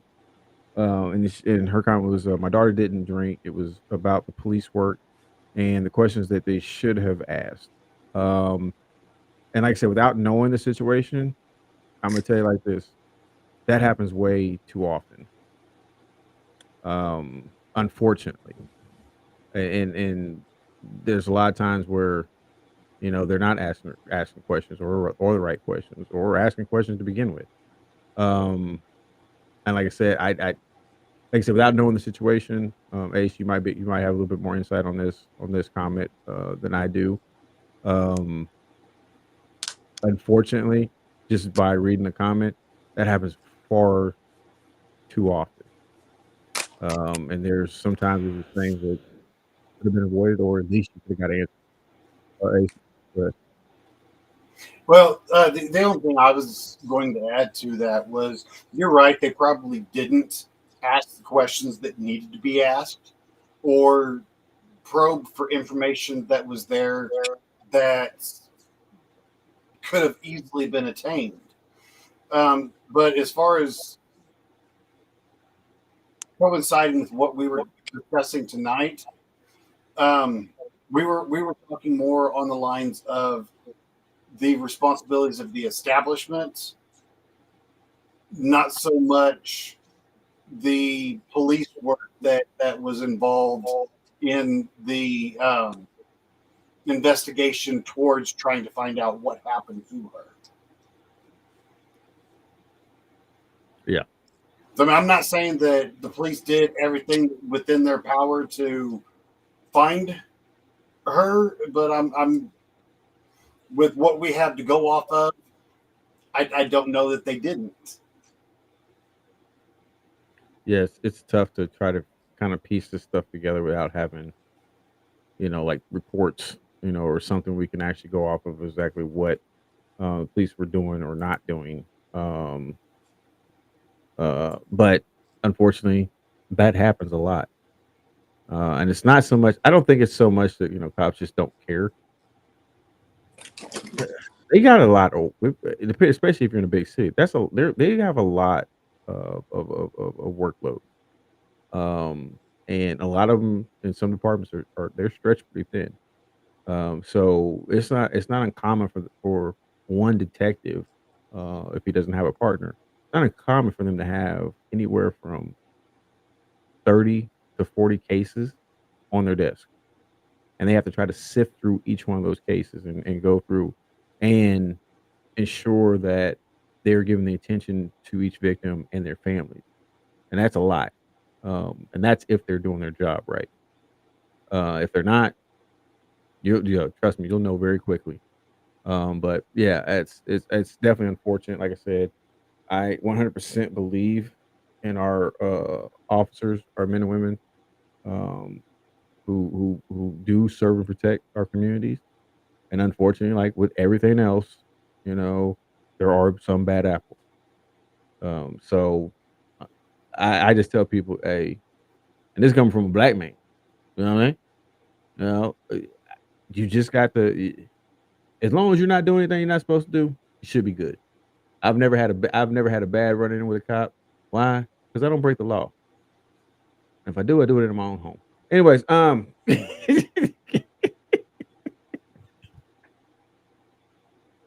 just playing. I'm just playing. Kind of. Anyways, so okay, all right. So they were searching in. You said Brown County and Morgan County, right? Yes. Okay. All right. So what? Obviously, they didn't really find much, but what were some of the areas within there that they were working? Now, where was before I let you finish, Ace? Britt, where was um the lime quarry? Is that in Morgan Yeah, County? yeah, it's in Bloomington. Okay, and then you said how far? There's about 3 miles outside of Bloomington. I mean, from the college itself, no more than 5 miles. It's right across the highway. Oh wow. Okay. All right. Okay. I'm just trying to map it out. Ace, you were saying, because you were giving us a little bit more information about the search. Yeah. January 28th, 2016, the FBI and other police agencies investigated a property in the 2900 block of Old Morgantown Road in Martinsville. This is approximately 20 miles north of Bloomington. According to a statement released by the FBI, investigators were following up on leads and tips in Morgan County regarding the disappearance of Lauren Spierer. The property was connected to a man, Justin Wagers, who resided there with his mother and stepfather. He was suspected of exposing himself to numerous local women. Investigators searched the property with cadaver dogs, which indicated potential evidence. They conducted a dig and sifted dirt in the barn, which nothing came up on that. They also towed a white truck belonging to Wagers as well. And that's really all the information that it gives on that. As far as to any information beyond that, I'd have to do some more digging for that, but I'm assuming that nothing else came of it. Okay. And it ruled out that it was not the same truck that they released. Yeah, it doesn't say what type of truck. It just says that it was a white truck, not that it was a white extended cab, or that one was a king cab, wasn't it? Yeah, crew cab. Yeah, but I mean, it doesn't give any description, just that it was a white truck. Now, you guys know that the person driving that white truck around the block when she disappeared, he was cleared. Yes. Yes. I just wanted to make sure. Yes. Yeah, that was mentioned in the first video. Wow. Okay. Okay. So, I'm trying to think. Do I want to say this now, or do I want to play this part of the video? Yeah, I'm gonna play this part of the video because I think it's gonna kind of walk into my next question that I'm gonna ask the two of you. Okay. So let's just go ahead and do that. Watch now. Oh, let me take this off first. All right, there we go. Make sure you get volume. The last big search to find her. We haven't quite figured out how we'll stay connected to the community, but people are always coming up to us asking if they can help. As for Lauren's friends, at least those that are believed to have seen her last, none of whom have helped look. Well, they're not here. They've gone home.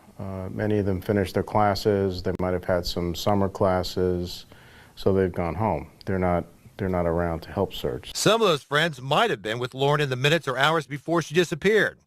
Did any of them show up in the 300 hours of surveillance video that police say they have reviewed? I don't think it's necessary for us to see all of the tapes. They've described to us what's on some of the tapes. Rob Spierer and his wife Charlene are briefed by the Bloomington Police Department every day on the progress of the investigation.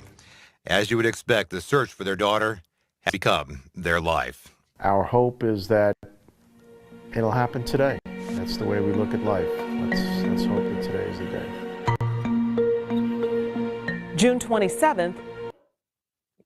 I'm gonna stop that there.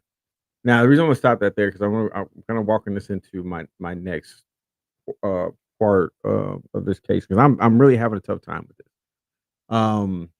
Why is it that only one of her guy friends has come forward to do anything with it?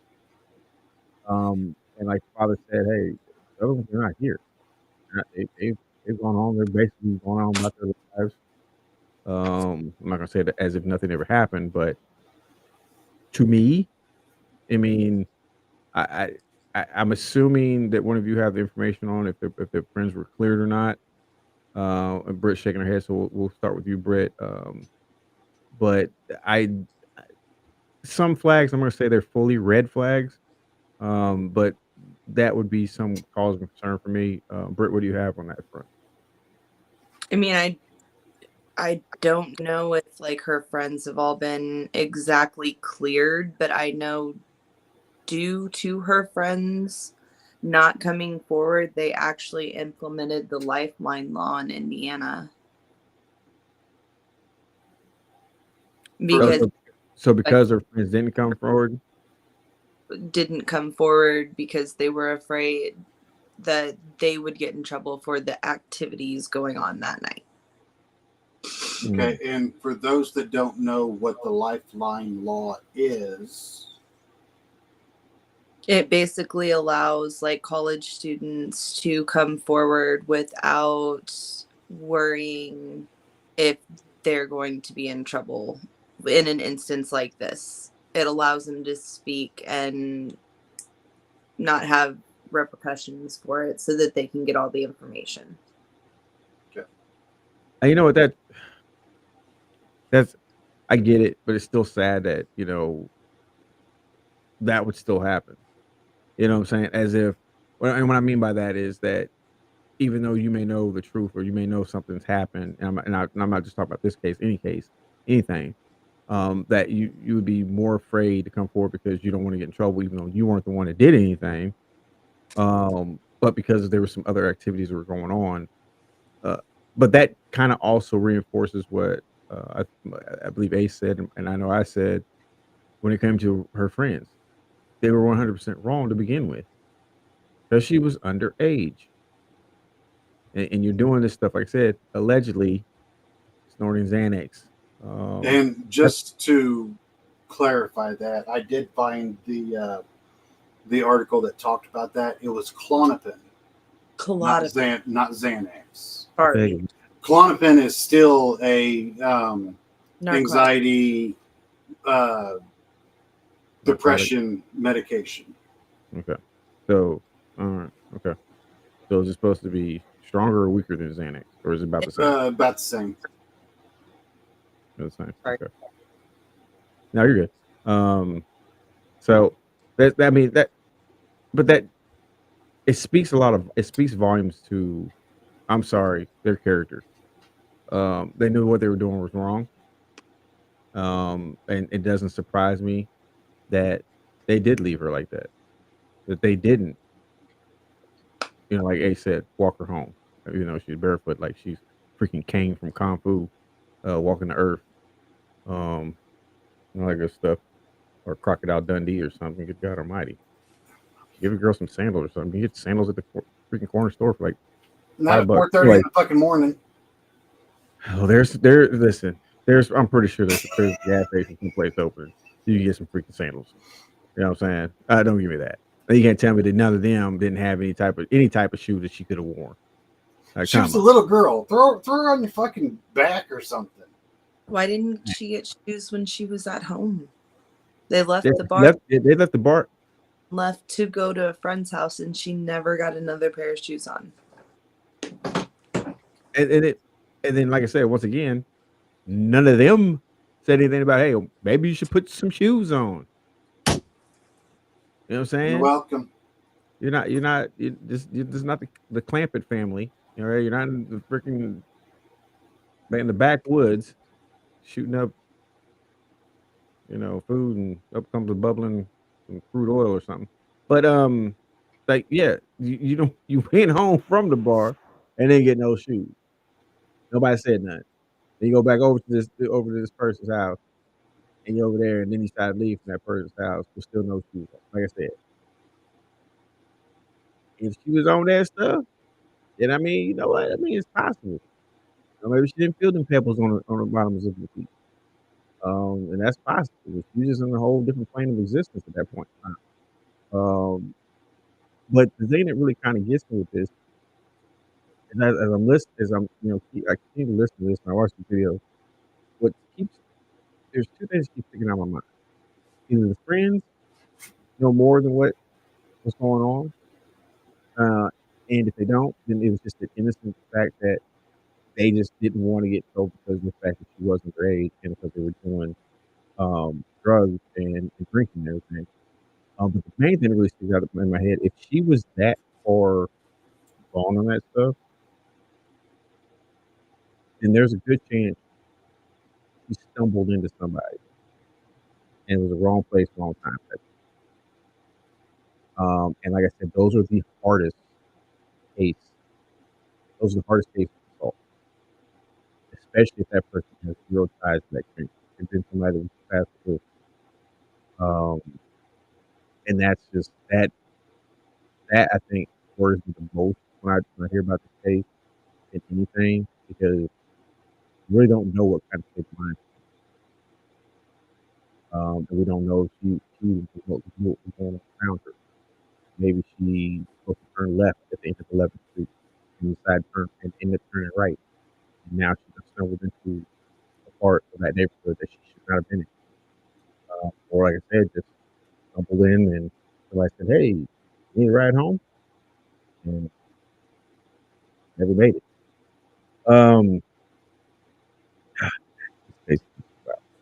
I'm sorry, like Ace, he's probably, he's got daughters. I've got daughters. Rick, you got, how many girls you got? You got three. Three.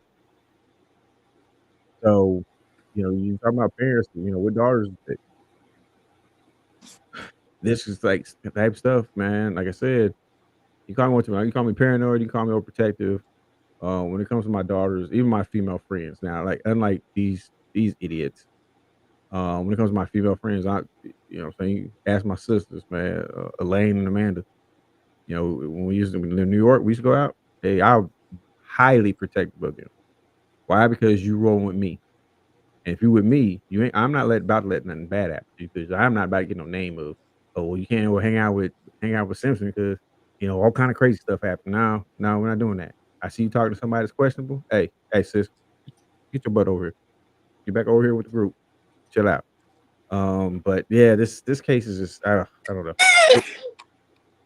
Oh, I thought I was muted. No, you look mute.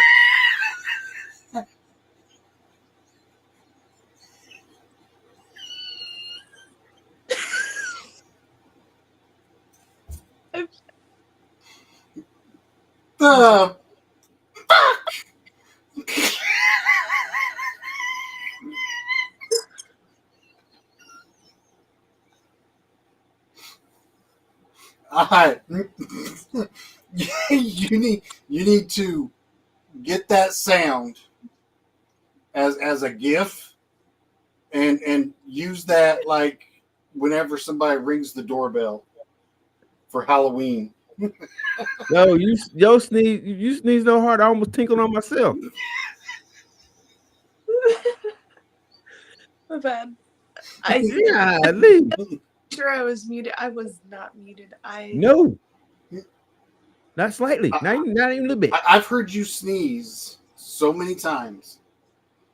That is the first time I've heard that sound come out of your face. That's the first time I heard that sound come out of any human body's face. The devil was that. That was what it was. The devil. I was being exercised. I don't know. You got all that out. That sounded like you had some residue in there. I think that was just a foot. You might want to try again. God. Damn it, Brett. Yourself to sneeze, so I figured you were muted. Then all of a sudden I hear this ungodly noise come out from you. And I'm like, so, okay. That was weird. That was not, it wasn't weird. It was scary. Downright scary. We're getting ready for Halloween. Oh my God. Okay, so here's what we're gonna do. Let's take one more quick commercial break. When we come back, we're gonna kind of start wrapping the show up. So we can get on out here so that way we can do our little closing credits, talk about everybody what's going on, what we're gonna be doing here later. Hey Brett. I'm trying to tell you, man, I almost had a little tinkle. Like you sneezed and I thought I had sneezed. Like it reverberated through my whole the headphones work too well because it reverberated through my whole soul. Did I just sneeze? It was powerful, and I'm sorry. It was powerful. Yes, it was. I thought I caught the Holy Spirit for a second. Hallelujah. Hallelujah. Hallelujah. Tyler Perry for the win.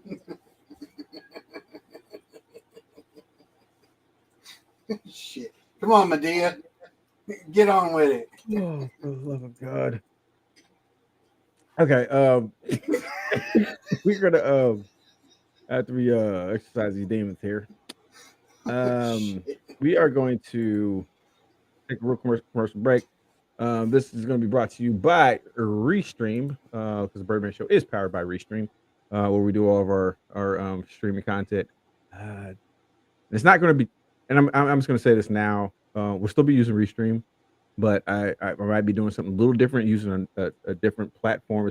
I'm not changing the platform. We'll still be on Restream. Everything will still be going out. It's just how we put it on Restream. So that's going to be a little bit different. But that's going to be a little ways off. I'm not worried about doing it right now.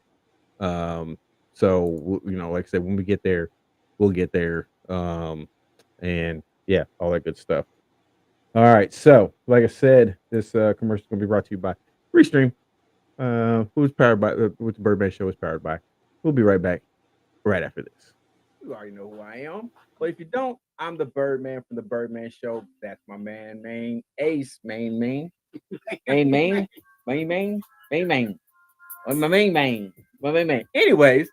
we are from the Birdman Show. If you've never watched the show, this is a common occurrence. Okay, so don't even trip on it.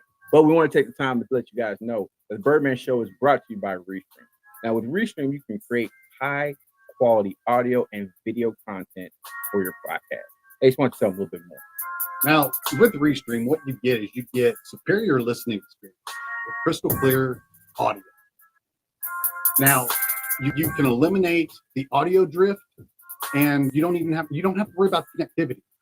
I mean, there's so much more, but these are just a few of the things that we want to pinpoint. With Restream, the simple and powerful podcast studio, you can easily create your own podcast, and it's effortless. And I also want to add that you can connect up to 8 different channels. So like we stream on YouTube, we got Twitch, we're working on TikTok, see that.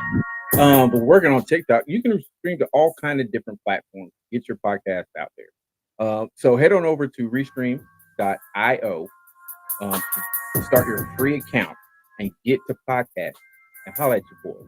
Or, I mean, they could always do like not create their own. Or you can create your own, but in between time, come watch all. Yeah. So we want you to do your thing. But don't forget about us. Yes, come watch us, okay? So definitely come watch us every Wednesday, 6 p.m. Central Time, right over on our YouTube channel at Birdman Show Podcast 9643 or over on Twitch at Birdman143. We'll see y'all later. We out. That only took like 500 times. You're still recording.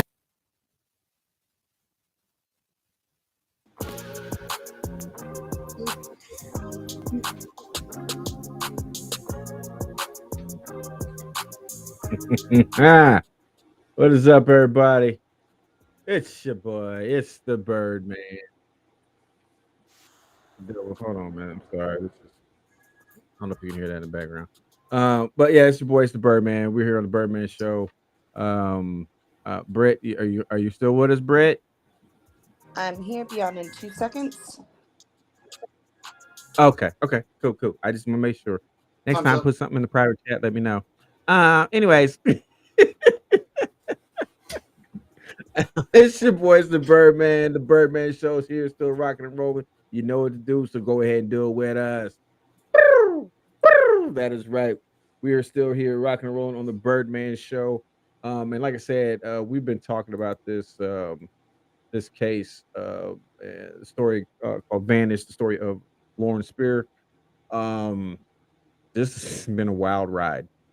That has been a very wild ride. Now, quickly, Britt, can you give us? Do you have any information on where they're at today with this case? They're not any further than they were. Okay, I didn't think so. Okay. All right, so yeah, let's go ahead and let's just wrap this up because this case is really irritating me. Um, I don't know. I don't know. Maybe you know what? Maybe Ace, we need to go into business together and just start doing like a private investigating type thing and start looking at some of these actual cases and see if we can try to find people because I don't know, man. I just some of the stuff is just it's very irritating. Yes. But yeah. Okay, so how about we do this? Britt, why don't you give us any closing remarks you have about this case and the story, um, and then we'll go to Ace. I think it's very sad. I mean, she was a 20-year-old. Yes, she was an adult, but she was still a kid. And I hope that peace can come to her family and understanding. And that's the Yeah, biggest I part agree. right there. I mean, it's been 13 years. And after 13 years, most family has accepted the fact that they're not going to find their loved one. This family is still hanging on to hope. And if there's somebody out there that knows what happened to Lauren, come forward. Give this family some peace. I mean, that's a long time to go holding on to hope that they're going to turn up and not giving up on the fact that they don't know where their daughter is. But in their minds, she's still living somewhere. I mean, that's got to be the hardest part of this whole situation. No matter how we look at it, no matter how the cops are handling it, it all comes down to the family. The family's the ones that are going through the heartache every day, and it's sad. It really is. Yeah. No, I 100% agree with you, man. Not much more I can say go along with that. I will say though, Britt, your sneeze almost gave mom a heart attack. No. Yeah, Yeah, it's right there. yeah. Des almost peed on herself, and your sneeze almost gave mom a heart attack. Yeah, because they're watching it on the big TV. Well, if it's any The surround sound. whatsoever, like I sneezed so hard I had to pee. Yeah. Oh, that's what you were doing. Yeah. Oh, snap. Okay. Okay. Yeah. Next time, send something in private chat. Let me know. Hey, I gotta go pee because I think I did tinkle on myself. I get mastered how to do private chat. I don't want to do that.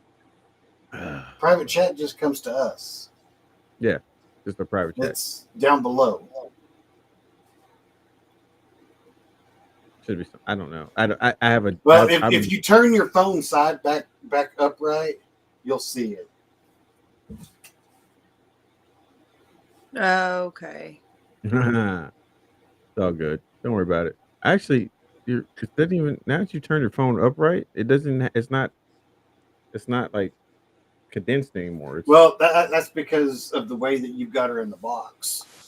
oh, If she was in a different box style, then she'd be letterboxed. nope. No. So okay, that's weird. Okay. Okay. Anyways,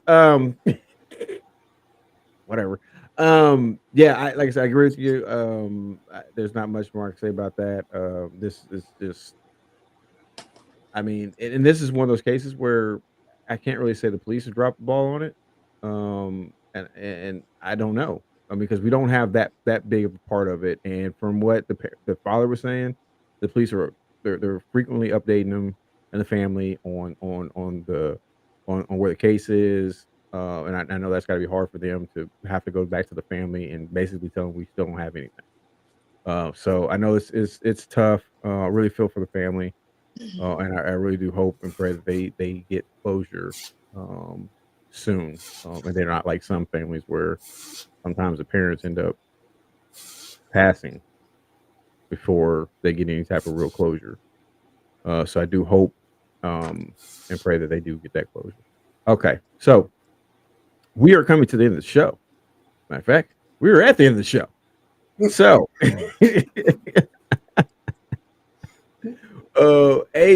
actually, you know what? Let me do this first. Yeah, let me do this first. Where's it at? God bless America. Oh, there it is. No, that's not it. There it is, right there. Okay. So we want to remind you, of course, that tomorrow is the Birdman Show recap, where we will be over on my YouTube, or not YouTube, over on my TikTok profile, which is at Birdman, or yeah, at Birdman Show. There should be, yeah, there it is, right there, at Birdman Show. So definitely tomorrow, like I said, tomorrow we're doing the Birdman Show recap on TikTok. It'll be at 6 p.m. Central Time. Where we'll recap tonight's episode, and then of course, like every other recap or anything else we ever do, any of us ever do on TikTok, it has a tendency to go completely sideways, Yes, upside down, round around, absolutely. And it just, we don't know. We just stop. We stop knowing and wondering. We just stop. So yeah, that it is what it is. But then don't forget, on Sundays. Now Sundays is a fun day, because on Sundays you get to join my main man Ace. Hey, I actually said it this time. Yeah, you did. Not main. No, not my main. Not my main. Ace is going to be doing trivia night Sunday at 6 p.m. Central Time. Ace, why don't you tell them a little bit about that?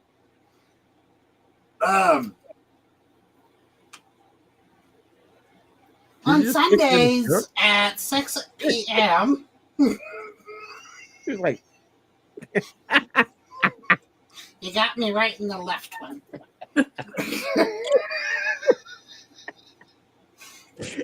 Sundays at 6 p.m. Central Time. We do go live.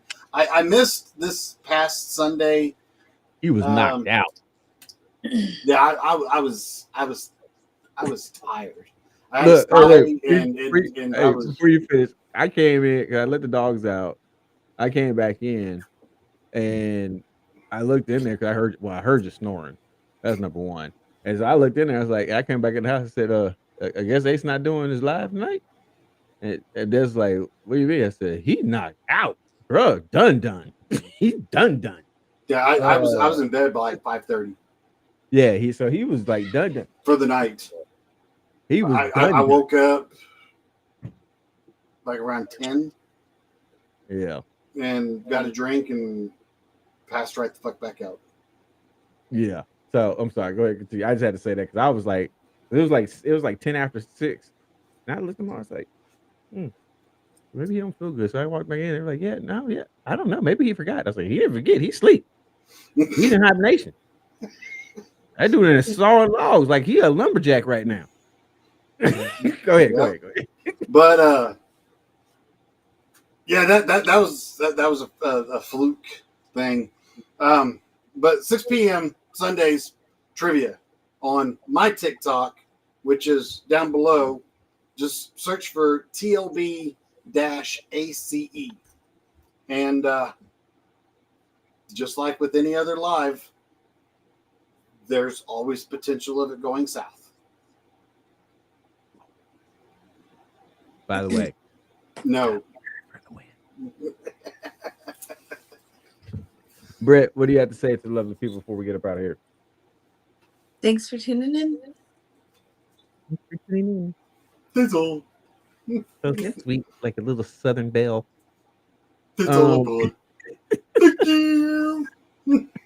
Definitely also want to thank everybody who watched us here on our YouTube channel, Birdman Show Podcast 9643, and over on Twitch at Birdman143. We thank you all so very much for joining in for this episode. There was one more thing I was going to say. What the frick was it? It's on my. I don't remember. Maybe that was just it. Okay. Yeah, I guess that was just it. All right. Yeah. All right. Cool. Awesome. So I'm sorry, y'all. I'm sorry. I'm sorry. But anyways, we really want to thank you guys for joining us for this episode of the Birdman Show. It was another fun episode. Britt, thank you so very much for bringing this topic to us. You and Mandy, of course. Unfortunately, Mandy couldn't join us tonight. And we also want to send our thoughts and prayers to our other co-host Shane. He was celebrating his birthday with his stepdaughter, and they had some other things going on. So hopefully they're doing well. But like I said, we'll be back once again next Wednesday for another episode of the Birdman Show. Ace is looking at me because I think he knew what I was going to ask, and I don't remember. So I don't remember what next. She's down there fucking snoffing again. What? She's down there snoffing again. I did not. Really? What the heck was that? Are you a Burt Pony? Next week. You unplugged your mic? Are you right there? Damn it. What you do? Unplug your mic or something? No, I fucking slid the tablet across the keyboard, and I guess it hit the left button and shut my fucking mic off, and was bringing up an extra camera and all sorts of shit. Next week is you. It's the case of Madeline Soto. That's it's one of those cases where I'm like, later, why did I suggest this? Okay, so it's gonna be a fun one. It should definitely be a fun one. Like I said, so definitely come back and join us for that episode next week, 6 p.m. Central Time. Like I said, don't forget to join us tomorrow night over on TikTok, 6 p.m. Like I said, once again, thank you so very much for joining us. Love every one of y'all. Thank you for your support, and we will see you guys later. You already know what to do, so do it with us one more time.